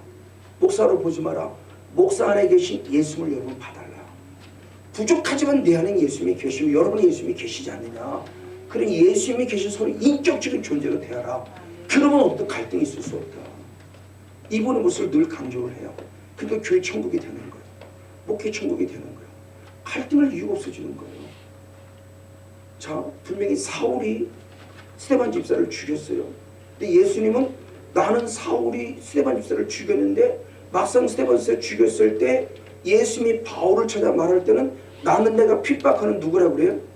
예수라고 그래요. 바울은 예수님 핍박한 적이 없어요. 스데반 집사는 죽였을지언정. 그럼 스데반 집사가 죽은 게 아니라 누가 죽은 거예요? 스데반 집사 안에 계신 예수님을 내가 죽이고 핍박한 거예요. 그걸 제가 이 은혜를 읽고 깨달아서 정말 통곡하고 완전히 4개월 만에 돌아와서 인생 자체가 바뀌어졌죠. 그래서 저는 영의 세계가 실제를 얘기하는 거예요. 단순히 병 고치는 사역으로 끝나지 말라. 그건 사탄도 한다. 문제는 끝내 그건 사탄도 한다. 근데 나를 변화시키는 건 오직 하나님만 하신다. 사탄은 나를 변화시키지 못해요. 더 나쁜 놈으로 만들지언정. 근데 제가 부족하지만 예수님을 닮아서 변화된 건 성령님만 하시는 일이에요. 제가 거기서 확증을 받은 거예요. 저는 그래서 이 사역을 너무 존귀하게 여기는 거예요. 제발 병 고치고 이거로 끝나지 마라. 그러니까 자꾸 욕먹는다. 성령 사역하는 자들. 너는 변화된 게 뭐냐고 자꾸 손가락질 하냐. 그러니까 손가락질 당하지 않으려면 병은 못 고쳐도 내가 변화되어라. 내 생각이 변화되고 삶이 변화되라. 그러면 저 사람들 저게 진짜라고 말하지 않겠냐. 우린 그걸 증명하고 보증자가 되라고 늘 강조하는 게 바로 그거예요. 병원 들이다 고쳤어요. 근데 여전히 음란해요. 그럼 난 가짜예요. 그건 사탄도 하는 짓이라니까요. 제가 지금 제일 궁금한 게 그거예요. 베드로가 대표적으로 가룟 유다예요. 베드로 나만에 있는 악한 영을 다 쫓아냈어요. 죽은 자도 살리기도 병도 고치고요. 근데 왜 내게 역사는 악한 영을 분별하지 못하고 예수는 부인하냐. 지금도 저는 지금 고민하는 문제입니다. 처음에 여기까지 고민 안 왔어요. 이제 조금 고민이 돼요. 남의 귀신을 쫓아내고 내 안에 악한 영을 못 쫓아내니? 가령 똑같아요. 70인 제자가 있으니 12 당연히 하는 거잖아요. 그러니까 가령도 열심히 해서 악한 영을 쫓아내는데 막상 내 안에 틈타는 사탄은 내가 쫓아내지 못하고 분별하지도 못했어요. 우리 사탄이 밥이 되잖아요. 이게 뭐지? 이게 뭐야? 이게 아주 저한테는 지금 대단히 큰 도전하는 문제입니다. 그럼 이 말을 제게 적용시키면 제 안에도 악한 년 남의 것 여러분은 좀 더 기도하면 어떻게 되는지 모르겠어요. 이럴 만큼 악한 년 쫓아냈어요. 근데 제가 예를 들어 내 안에 역사는 악한 영을 제가 분별하지 못하고 제가 음란했다든지 제가 육심을 부렸다든지 제가 또 다른 죄를 범했다. 그럼 저는 진짜일까? 가짜일까? 가짜일 가능성이 크다는 겁니다. 베드로는 회개에 돌아왔으니 다행이지만 그나마 가늠이 회개에 돌아오지도 못했어요. 이게 실제라는 걸 자꾸 얘기하는 거예요. 그래서 저 자신도 그렇지만 형제도 그렇지만 지인들에게는 목사님 나타난 거 갖고 뭐 그러지 말아요. 그거 갖고 현혹시키지 말아요. 나타난 거 가지고 뭘 자꾸 했다고 하지 말아요. 목사님의 삶의 변화를 통해서 그리스도의 향기 되고 빛이 되고 편지가 되어 진짜라고 인정받아요. 그게 안 되면 나중에 손가락질 당해요. 우리 조심합시다라고 저는 지인들에게 항상 얘기해요. 현수사자 200명 집에도 다 하지 못했지만 가까운 지인을 항상 얘기합니다. 정말 마음 터놓고 얘기하는 지인들에게는 우리 조심합시다. 정말 목사님 조심해요. 드러나는 것으로 뭐 하려고 하지 마요. 그것과 사람 많이 쫓아도 그거 좋아하지 마요. 목사님 얼마든지 타락할 수 있어요. 왜? 사탄은 지금도 호시탐탐 되도록이면 누구냐? 할 수만 있으면 하나님이 택한 자를 건드려요. 하나님이 쓰는 자를 건든다고요. 할 수만 있으면 하나님이 택한 자를 건드려서 넘어뜨려요. 목자가 넘어 양이 흐트러지니까. 이 부분을 하려고 우리 좀 더 조심하자. 정말 제발 노래 부르고 할렐루야 나 부흥했어요. 뭐 이거 이러면 자랑하지 말자 좀. 솔직하게 얘기를 해요. 하나님 저도 교회 부흥시켜줬어요. 2021년 코로나 때부터 11년 훈련 받고 부흥시켜줬어요. 근데 제가 오는 성도들에게 있어요. 제발 다른 사람들 얘기하지 말아요. 왜 하도 이제 이런 말 들으니까 성목사 어떤 애 하도 많이 들으니까 제발 얘기 좀 하지 말아요. 그 얘기까지 했어요. 그랬더니 저한테 이거 들립니다. 제발 말하지 말라 때문에 그 얘기 들은 거 쓰면서 작년에 목사 15명 나갔다며 이 얘기가 들리는 거예요. 그래요. 부흥됐어요. 근데 늘 자랑하지 않는데 내가 부흥됐다니 몇 번 얘기했다. 내가 조심스러워서 얘기를 했어요. 이거 내 자랑하지 않으려고 얘기한다고 생각하면서 했는데 이게 사탄에게 비밀을 줬다. 이것도 진짜의 말이죠. 그 작년에 15명 들어왔다 15명 다 나가는데 연말 조사분에게 19명이 나갔어요. 부흥됐는데 그래서 또 깨닫습니다. 진짜 내 안에 역사는 교만해요. 이거 내가 분별 못하고 있구나. 내가 순간 교만했구나. 교만하지 않으려고 생각하면서 말했음에도 그게 교만의 비밀이 됐고 나서 주님 이제는 그마저도 더 이상 얘기 안 할게요. 그냥 주님이 내게 행하실 만 얘기할게요. 이런 얘기 저런 얘기 안 할게요. 정말 근데 저 까딱없어. 옛날 같으면 와 19명 이거 막 호들갑다고 날씨 까딱없어. 이제는요. 쟤는 하나님의 나라를 이루어주고 나니까 그거 없어요. 남은 자만 잘 관리하면 돼요. 내가 하나님 앞에 책망 받지 않도록. 근데 이분 남았잖아요. 아직 남았잖아요. 50년 넘은. 그럼 이분만은 난 최선을 다 섬겨야 돼요. 나간 사람들 자꾸 막 일해봐야 아무 소용없다는 거예요. 이제는 그런 원리를 안 하기 때문에. 어떻게 이게 지금도 어둠에 똑같다. 계속 우리 저번에 계속 침하면 다 내 자리 지키지 못하게요. 목회 자리 말씀과 기도 주는데 너무너무 바빠요. 세상의 정치는 아니지만 목회 정치에 바빠요. 이 목사만 저 목사만 먹어야 되고 저희도 너무 바빠요. 기도할 시간도 잃어버려요. 성경 읽을 시간도 잃어버려요. 말씀 연구할 시간도 잃어버려요. 아무것도 없을 만큼 바빠요. 너무나 바쁘게 살아요. 나를 죽여가고 있는 거예요. 지금도 똑같아요. 내가 있어야 할 자리, 여러분이 있어야 할 자리. 어느 자리일까요? 바로 그런 부분. 이게 어둠의 상처의 모습이 중국들이 침투하는 모습이에요. 맞아요. 이런 부분을 통해서 사탄의 존재가 침투해 들어와서 바벨론도 무너뜨리고 두루왕도 무너뜨리고 그리고 또 하나의 부분에서 마지막 거짓 선지도 똑같아요. 마지막 거짓 그리스도가 나타나는데 거짓 그리스도는 누구냐? 데살로니가 후서 2장 4절의 말씀을 봅니다. 거짓 선지자도 나타나고 신약에도 앞으로 계시록적인 관점에서 이런 자가 나타난다고 말합니다. 데살로니가서 2장 4절.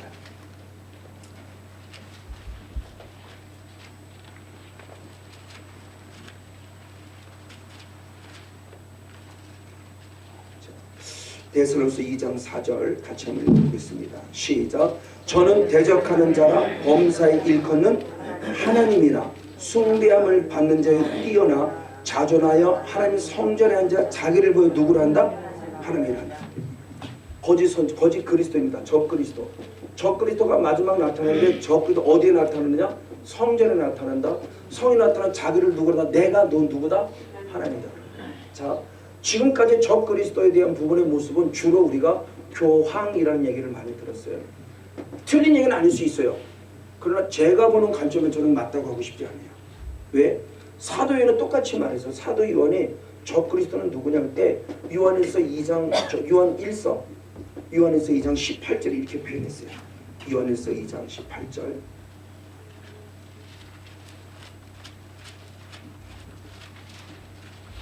이거 보는 차이에 따라 관점이 좀 다를 수는 있지만 저는 이제 이렇게 보는 겁니다. 성경적인 근을 보니까 자 18절 19절의 말씀에 보면은 자 아이들아 이것이 무엇되라? 마지막 때라. 누가 나타난다? 적 그리스도가 이르렀겠다 함을 너희가 들은 것과 같이 지금도 많은 뭐가 일어났다? 적 그리스도가 일어났고 또 이러므로 우리가 무엇된 줄? 마지막 된 줄이다. 그렇죠? 이미 과거부터 있었어요. 근데 지금 이제 더 많은 건 나타나기 때문에 마지막 된 줄 알아. 그럼 그는 누구냐? 저희가 적 그리스도가 어디에서 나갔다? 우리에게서 나왔다. 근데 지금은 우리에게 속하지 않았다. 적 그리스도가 어디에서 나왔다? 우리는 누구요? 예수를 나의 구원자로 믿는 믿음의 무리들 속에서 있었다. 우리에게서 나와서 이제는 우리가 속하지 않았다. 상관없는 사람이 됐다. 그러니까 근원, 적 그리스도는 이 근원이 어디냐? 하늘을 우길 수밖에 없는 근원이 우리에서 나왔기 때문에, 믿음에서 나왔기 때문에요. 믿는 자로서 나왔기 때문에 그래요. 그럼 우리가 영적으로 너무 교황은 절대 하나님 예수를 믿는 사람 아니잖아요. 그럼 저는 교황이라고 말하고 싶지 않고 우리 기독교인 중에 나올 수 있을 것이라는 거예요. 감히 누구라고 개인이라고 말할 수는 없어요. 누구를 탓하려고 하는 건 아니니까요. 분별해 보라는 거예요. 누군가 그랬죠. 하나님 너 까불지 마 그랬죠. 지금 난리치고 있죠. 하나님 너 까불지 마. 이게 도대체 어디서 나온 소리가 나와요? 이게 과연 이게 정말 성령이 계신다면 하나님 너 까불지 마라는 말이 나올 수 있을까? 피조물이 감히? 피조물인 존재 하나님께 너 까불지 마? 아이고 참 어떡해. 그리고 당신의 아들을 독생자래. 당신의 아들 독생자라고 자고 나의 독생자 누구누구 목사라고. 독생자? 독자라고 해도 충분하고요. 외대로도 충분해요. 외대라고는 왜 그 사람을 낮추는 겁니까? 뭐 예수님을 향해서 하는 독생자라는 단어를 꼭 그 친구에게 붙여야 돼요? 독생자 내 아들 누구누구 목사. 이게 보통 문제가 아니에요. 저는 그분을 정죄하고자 함이 아니에요. 분별해보라는 거. 어떻게 이런 말이 나올 수 있냐. 이 말이 괜히 나온 거냐는 얘기예요. 이 말이 자기를 하나님이라고 하는 말이 그냥 나온 게 아니에요. 은연중에 나오는 거죠. 지금 교환하니까. 그렇죠? 그분도 그러면 성건영 목사한테도 악한 얘기 드러났다는 건 그분에도 분명히 악한 얘기 들어 얼마든지 말할 수 있다는 거죠. 근데 조금 얘기한 대로 베드로가 못 깨달듯이 내 안에 악한 영이 일하고 있다는 걸 나는 전혀 못 깨달고 있는 거예요. 깨닫지 못하는 거예요. 나는 늘 성령이 나를 쓰는 줄 알아요. 아닙니다. 이걸 고백하는 건 바울이에요. 바울은 어디에 고백했냐? 자, 로마서 7장 24절의 말씀에 아주 중요한 고백이다. 내 인생 참 공고하다. 내 인생 참 공고하다. 누가 나를 사망에 응치만 볼정이 다윗의 고백처럼 너무너무 인생이 공고해요. 이것을 조금 우리가 이해하시면 내 인생 참 비참하다요. 그렇게 하나님을 믿고 하나님을 신뢰하는데 인생이 비참해요. 왜? 맨날 감옥 가야 되죠. 맨날 두드려 맞아야 되죠. 맨날 침뱉임 당해야 되죠. 맨날 배고파야 되죠. 예수 믿고 너무너무 힘들어요. 예수를 만나게 되면 등 따쓰고 배부르고 칭찬받고 인정받고 괜찮았어요. 바울이 가말리엘 문화생으로서 얼마나 인정받는 예수를 믿고 인생이 바뀌었잖아요. 바지를 바뀌는데 맨날 감옥 가야 돼. 맨날 40에서 모자라는 39대 매를 5번씩이나 맞고 죽기 일부 직전까지 가야 되고 인생이 비참한 겁니다. 그래서 솔직히 고백해요. 내 인생 참 고참하다 비참하다. 근데 영적 원리를 왜 비참한 영적 원리를 깨달아요. 그게 로마서 7장 21절 한번 로마서 7장 한번 보겠습니다. 우리 인생 안에 누가 존재하는가에 대한 부분을 보려고 하는 거예요. 자, 로마서 7장 24절을 먼저 한번 보고 그 다음에 21절 보겠습니다. 자, 24절 말씀을 먼저 읽어봅니다. 시작. 오라 나는 곤고한 사람이로다. 이 사망의 몸에서 누가 나를 내가 지금 곤고한 인생이 어디에 있다? 사망. 죽을 것 같아요. 저처럼. 바울도 죽을 것 같아요. 지금. 너무너무 인생이 비참해. 목회하니까 너무너무 힘들어요. 실제로 있었던 얘기인지 모르겠어요. 아주 옛날에 들었던 얘기인데 지금 얼마 전에 또 한번 들었어요. 그 극동만서 어떤 방송에서 인도네시아 어딘가 이렇게 막 코끼리가 말을 이렇게 조련을 하는데 말을 안 듣더래요. 그래서 별 사람이 다 말을 안 듣더래요. 한 사람이 나왔대요.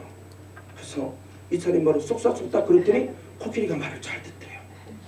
그래서 인터뷰 물어봤대요. 도대체 누구길래 뭐라고 했길래 그랬더니 너도 한번 목회해볼래? 그랬더니 말을 잘 듣더래요. 인도네시아인가 그런 거였어요. 얼마나 이 동물인 코끼리도 목회가 힘든 줄 알면 너무 목회해보니까 말을 이렇게 잘 듣는 그럴 정도로 목사님들 정말 힘듭니다. 영혼을 살린 영적 일을 하기 때문에 목숨 걸고 아니면 불가능해요. 그러니까 저는 늘 그래요. 목사 되기 싫어하는 놈 목사 만들려고 하나님 얼마나 고생이 많으셨을까. 목사 되고 싶어하는 사람도 쉽지 않은데 목사 안 되려고 하는 놈을 너는 목사가 돼야 돼 라고 만들어갈 때 나도 힘들지만 하나님은 나를 다듬으려 한도로 힘드셨겠다. 그래서 하나님 피시가 웃죠 제가. 그리고 하면 하나님 감사해요 그러기도 하고 지금은 너무 행복 감사하니까. 어떤 주님께 주시는 모습입니다. 이 부분의 모습. 근데 왜 공과를 깨달았어요? 그게 21절의 답입니다. 뭐라고 답하느냐? 역시 같이 있습니다. 시작. 그러는 내가 한 영적 법칙을 깨달았더니 곧 선을 행하기 원하는 나에게 내 인생 공부한 이유를 했어요. 자, 내 인생이 하나님의 선한 모습으로 창조함 받아서 하나님의 형상을 따라 선한 산영이 됐어요. 근데 아담 이후로 산영만 있는 것이 아니라 반대로 뭐 어디 있다? 죽은 영도 같이 되어 있는 거죠. 산영만 있는 것이 아니라 죽은 영이 같이 있어요. 이 공통 분모. 그러니까 이것을 예를 들어 성령이 충만한 상태라 말한다면 이것은 지금 악한 영이 내 안에 충만한 상태. 그 공통 부모 속에 있는 그러니까 이게 의역을 하면 내 안에 성령님도 계시지만 반대로 아담 이후로 내게 타고들은 누구 있든 악한 도 같이 있어도 내 인생을 자꾸 방해함으로 내가 무엇한다? 인생에 참 공부하구나. 그래서 깨달은 거예요. 영적 법칙을. 그럼 어떻게 이기느냐? 그게 로마서 8장 2절이죠. 너무나 잘 아는 대로 사망의 죄와 무엇법? 사망의 법. 이것을 무엇을 이긴다? 성령의 생명의 법으로 이긴다. 아멘. 성령을 싸워 이기는 하는 거예요. 아, 악이라는 존재는 성령을 되게 쫓아내야 되는구나. 그 영적 원리를 지은 게 로마서 8장 성령장이죠. 아, 이거구나. 그런 성목사 안에도 똑같은 거예요. 성목사 안에도. 그러니까 자, 이 부분의 모습에서 그러면 이제 사탄이 어떻게 들어왔냐를 정리하고 이제 마무리 짓고 기도로 섬겨드릴게요. 자, 그럼 이 사탄의 존재가 이렇게 하나님의 나라에서 있던 그때는 아직 땅과 이런 것들이 분별되기 전이니까 창세기 1장 1절에 아직 하나님께서 천지 만물을 창조하기 전에 홀로 계실 때부터 내 하나님의 나라를 만들어야 되겠다. 근데 그분 가운데 범죄한 천사 사탄의 존재가 있었다. 이것부터 얘기되는구나. 시간이 많이 지났다. 하나님의 나라를 만들기 원했다. 창조주 하나님. 그래서 하나님의 나라를 만들려고 최초의 피조물을 만들어. 아까 얘기했던 시편 103편 20절부터 22절에 천사를 만들어요. 천사. 그래서 하나님의 나라를 이루려고 계획을 세워요.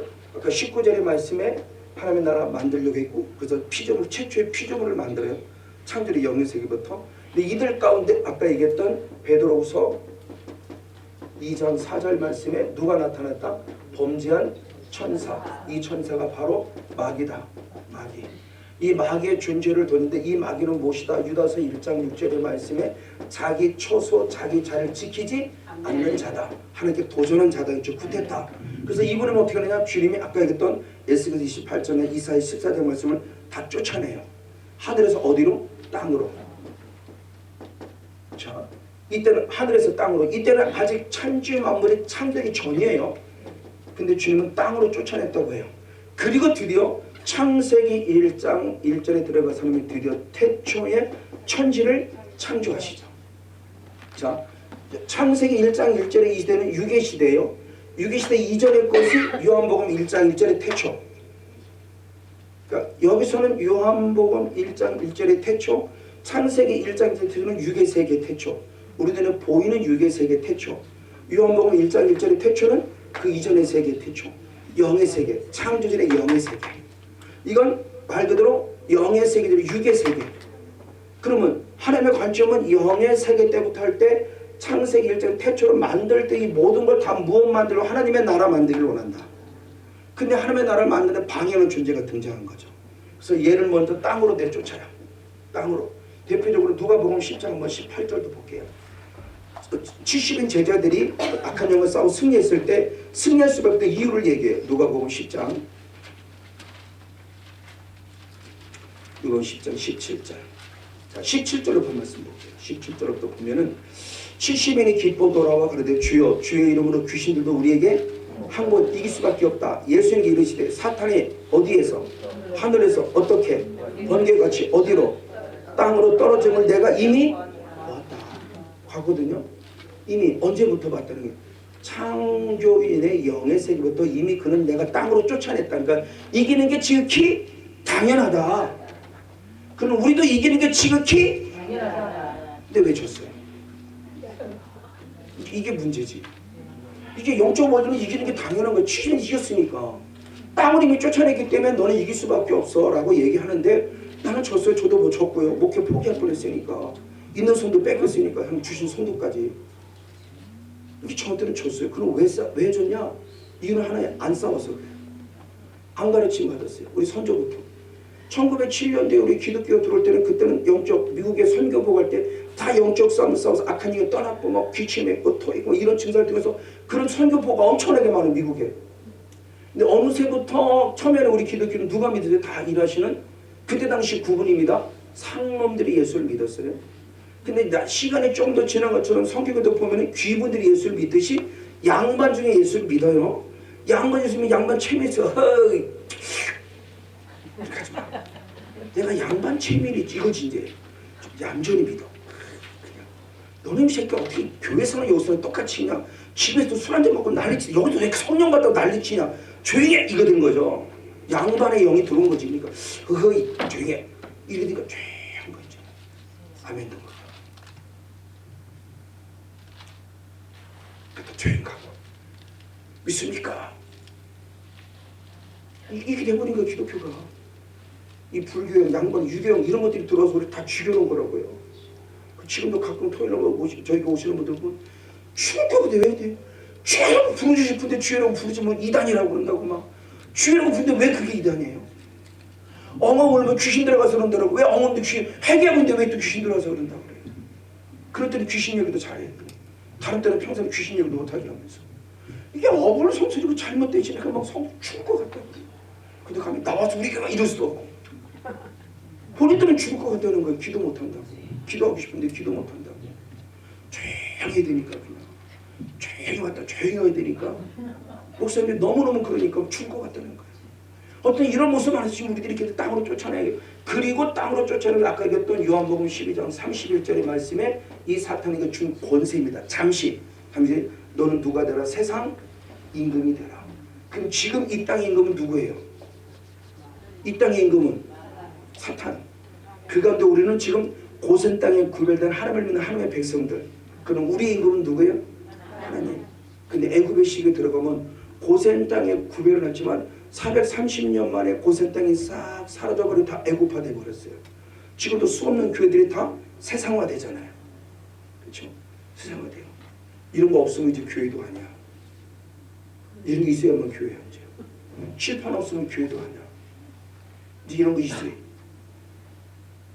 옛날처럼 되어지는 그런 모습이 자꾸 세속화되어가는 분인데, 물론 이런 것들을 갖고 교회 다변을 할 수는 없지만 자꾸 세상에 영향이 들어와요. 저희 때까지만 해도 교회 가는 게 제일 재밌어요. 왜? 교회 가면 놀이거리도 있죠. 놀거리도 있고 선생님도 있고 그 과자 같은 것도 있고 막 간식도 있고 얼마나 좋아요. 필리핀에 가면 똑같아요. 필리핀 같은 청년들도 교회에 오고 그래. 왜 그러냐? 교회 오면 그나마 과자라도 주죠. 집에서는 못 자는데 교회에서 마음껏 자게 하죠. 교회에서 여자친구들을 같이 있게 하죠. 얼마나 좋아. 그러니까 필리핀 지금도 우글우글한 거예요. 애들도 그렇고 청년도 그렇고. 지금 봐봐요. 얼마나 좋아요. 집에 들어가면 다 컴퓨터 있죠. 컴퓨터로 야동 다 보죠. 게임하죠. 뭘 자극거리 여기 다 하는데 뭘 교회로 와. 교회 오면 예수 잘 믿으라고 해결하라고 그러죠. 해결 것도 옛날에 해결한다고만 하지. 그 재미가 없어 교회가. 놀이거리도 없고. 세속화되면서 자꾸 교회가 자꾸 그러면서 어느 순간부터 세상에 다 뺏겨버린잖아요. 세상 따라가다 세상에 다 뺏겨버려요. 근데 지금도 살아있는 교회들이 있다고 그래요. 지난번 국민일보 봤어요. 저는 거의 한 1시간 40분 예배를 드리는데 3시간을 예배 드린대요. 거기는 예배 순서가 뭐 없대요. 그냥 무슨 교회라고 들어. 40대 중반에 있는데 청년 중심으로 300명 넘는 교회가 기본적으로 3시간 예배 드리는데 초대교회처럼 그냥 찬송 부르다가 기도하다가 말씀 전하다가 막 통곡하고 막, 그러니까 성도들이 막 더 예배 드리자고 난리래요. 더 교회가 부흥한대요. 사도행 1장 2장이 그대로 드러나는 교회가 있대. 한국에요. 저는 너무너무 큰 도전을 받았어요. 나도 이런 교회를 하고 싶었거든요. 공감만 된다는데 정말 막 춤추면서 찬양하고 싶고 기도하고 싶고 정말 뜨겁게 두고 굴르면서 막 기도하고 싶고 통곡하고 회개하고 싶고 말씀 전하고 막 또 치유 회복하고 또 초대교회에 이런 예배를 드리고 싶어요. 저도요. 지금은 그런 게도 사실은 부흥되고 있다고 그래요. 나머지 교회는 다 죽어요. 코로나 이후로. 얼마 전에 목사님들 모여서 모였는데 어떤 목사님이 그러더라고요. 저는 이제 선교사님한테 들었어요. 통합질 선교사님, 필리핀 선교사님 들었는데 필리핀 선교사님이 훈련 받으러 한국에 들어오셨는데 그 선교사님을 가르치는 그 선교국장인가 그분이 여러분 솔직히 해봅시다. 그러면서 대한민국 기독교인이 몇 명이 될 것 같아요?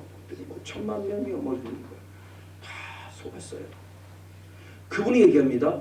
그때 당시 이게 한 3년 코로나 바로 전이었으니까 그때 당시만 해도 뭐냐면 680만 명 정도로 예상한대요.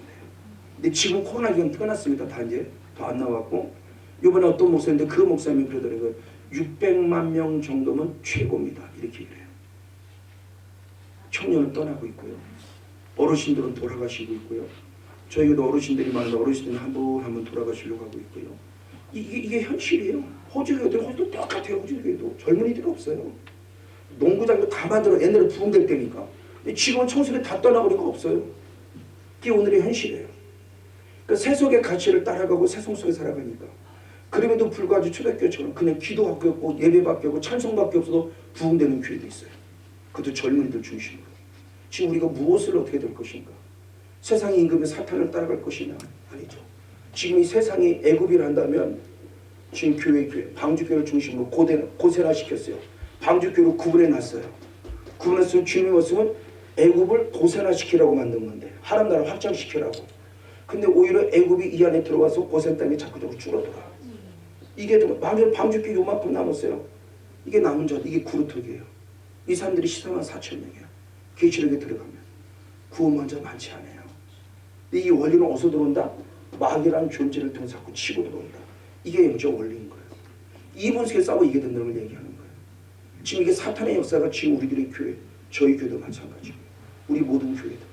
그래서 이제는 우리가 대한민국에 있는 교회들이 이제는 단순히 우리가 말하는 크리스찬이라고 하는 그 크리스찬이 개신교 외에 천주교도 포함되고 이단도 포함된 그 숫자가 아니라 실제적인 수를 본다면은 600만 명으로 본다 한다면 이 거짓말이 아닐 것이다. 저도 목사지만 1년에 한 번씩 목회 보고를 해요. 목회 보고를 하면은 제가 이번에 부목사 했던 교회입니다. 부목사 했던 교회 무슨 인원이라고 그래요? 등록인은 3,000명이에요. 근데 출석 인원은 많아야 800명, 적으면 700명이에요. 목사님 안 계시면 400명 뚝 떨어져요.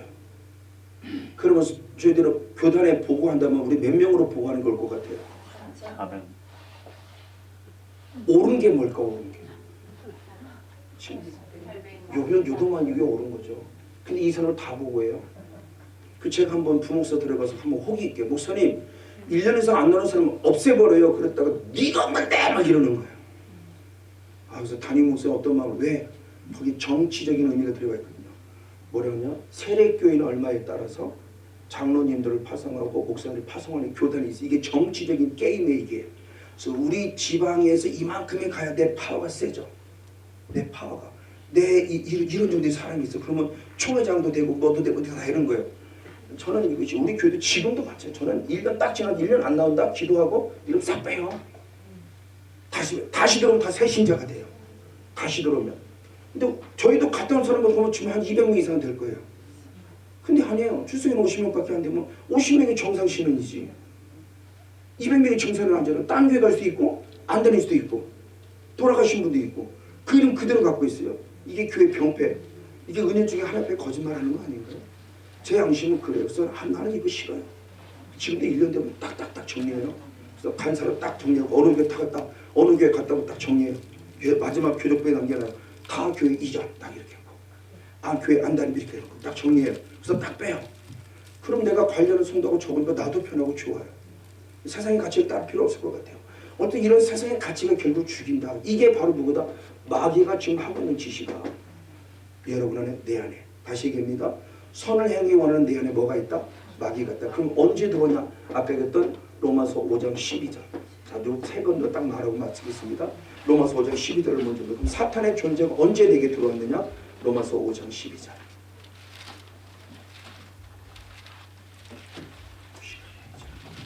같이 한번 읽습니다. 시작. 이러므로 한 사람으로 말미암아 죄가 세상에 들어오고 죄로 말미암아 사망이 왔나니 이와 같이 모든 사람이 죄를 지었으므로 사망이 모든 삶에 있습니다. 이건 흔히 말할 때 원죄라고 말합니다. 누구냐? 아담 때문에. 한 사람 아담 때문에 뭐가 들어왔다? 죄가 들어왔다. 그래서 우리에게 뭐가 열매 맺었다? 사망. 근데 아담 때문에 이제는 누가? 모든 사람이 이 땅의 모든 사람이 똑같이 뭐를 범하고 죄를 범하고 똑같이 뭘 당한다? 사망. 그러면 한 사람 아담 때문에요. 믿음의 사람 아담 때문에 우리가 누가 됐다? 죄인이 됐어요. 그럼 아담 때문에 죄인이 됐을 때 그냥 아담이 죄이니까 내가 죄인 됐다는 의미가 아니라 아담에게 누가 틈을 탔다? 마귀가 틈을 타서 죄짓게 했다? 그럼 지금도 우리가 지금 누가 틈을 타고 있다? 마귀가 틈을 똑같이 뭐를 범하게 한다? 죄. 그래서 요한에서 3장 8절의 말씀에 죄를 짓는 누구에 속했다? 마귀에게. 또 죄를 짓는 순간 마귀에 속한 거예요. 그럼 우리 안에 마귀가 있을까요? 없을까요? 예수님 믿는데. 성령이 계시는데. 어려워요. 내 안에 예수님이 계시는데 마귀가 있어요? 없어요? 예수님이 계시는데. 성령이 계신다고 성령이. 예수님도.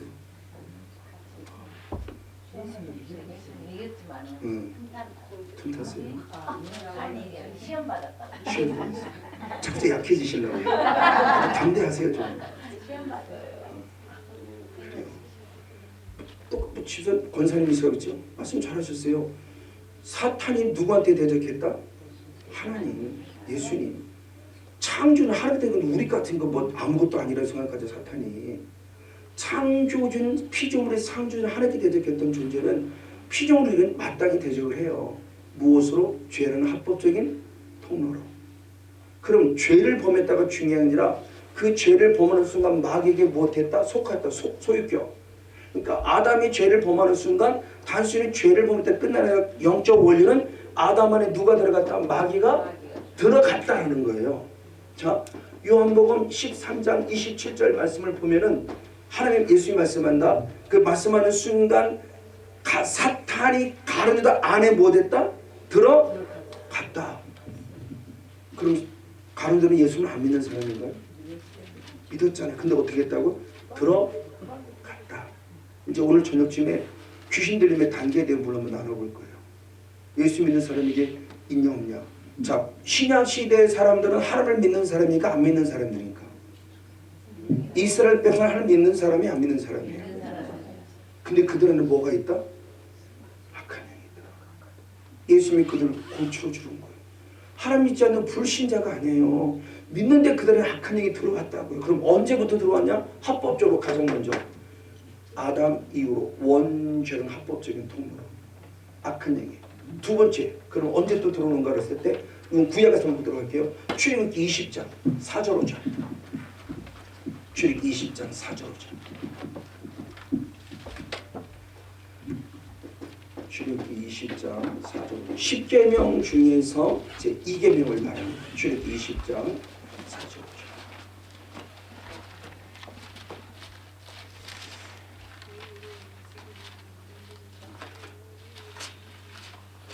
조금만 기다리시면 기도 소개드리겠습니다. 자, 저기 2장 4절 5절을 같이 한번 읽겠습니다. 시작. 너를 위하여 새긴 우상을 만들지 말고 또 위로 하늘에 있는 것들이나 아래로 땅에 있는 것들이나 땅 아래 물속에 있는 것에 아무 형상이든지 만들지 말며 그것들에게 절하지 말며 그것들을 섬기지 말라. 나 여호와 너희 하나님은 질투하는 하나님인즉 나를 미워하는 자의 죄를 갚되 아비로부터 아들에게로 4대까지 이르게 하거니와. 아멘.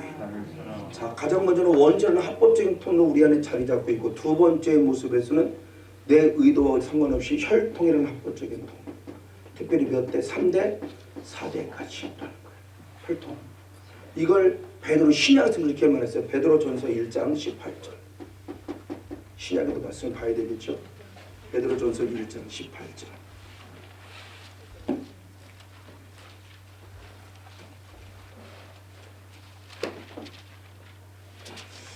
베드로전서 1장 18절. 역시 같이 한번 읽어보겠습니다. 시작. 너희가 알거니와 너희 조상의 유전한 망령된 행실에서 구속된 것은 은이나 금같이 없어질 것으로 된 것이 아니요. 아멘. 우리 예수의 피로 구속받음을 얘기해요. 구속은 받았는데 무엇이 구속받았냐? 조상으로부터 무엇되어 내려오는, 유전되어 내려오는 무엇? 네. 옛날 성경은 망령된 행실, 지금 바뀌어진 개역 개정은 헛된 행실. 자, 이거는 이제 의미를 한번 생각해 보겠습니다. 헛된 행실은 이거 예를 들면, 자, 베드로, 우리 잘 보면 다윗이 내가 죄를 범했죠. 음란의 죄를 범하고 그리고 살인죄를 범했을 때 그 죄를 회개하면서 시편 51편 5절 말씀에 그런 고백을 합니다. 뭐라고 고백하느냐? 나는 엄마의 뱃속에서부터 죄성을 가지고 태어났다. 현대인 성경은 죄성이라고 분명히 얘기해요. 우리 좀 이해하기 쉽게 죄성. 엄마 뱃속에서부터 태어나지 않았는데 엄마 뱃속에부터 죄성을 가지고 태어났다. 조상의 조상. 유전된 망령된 행실.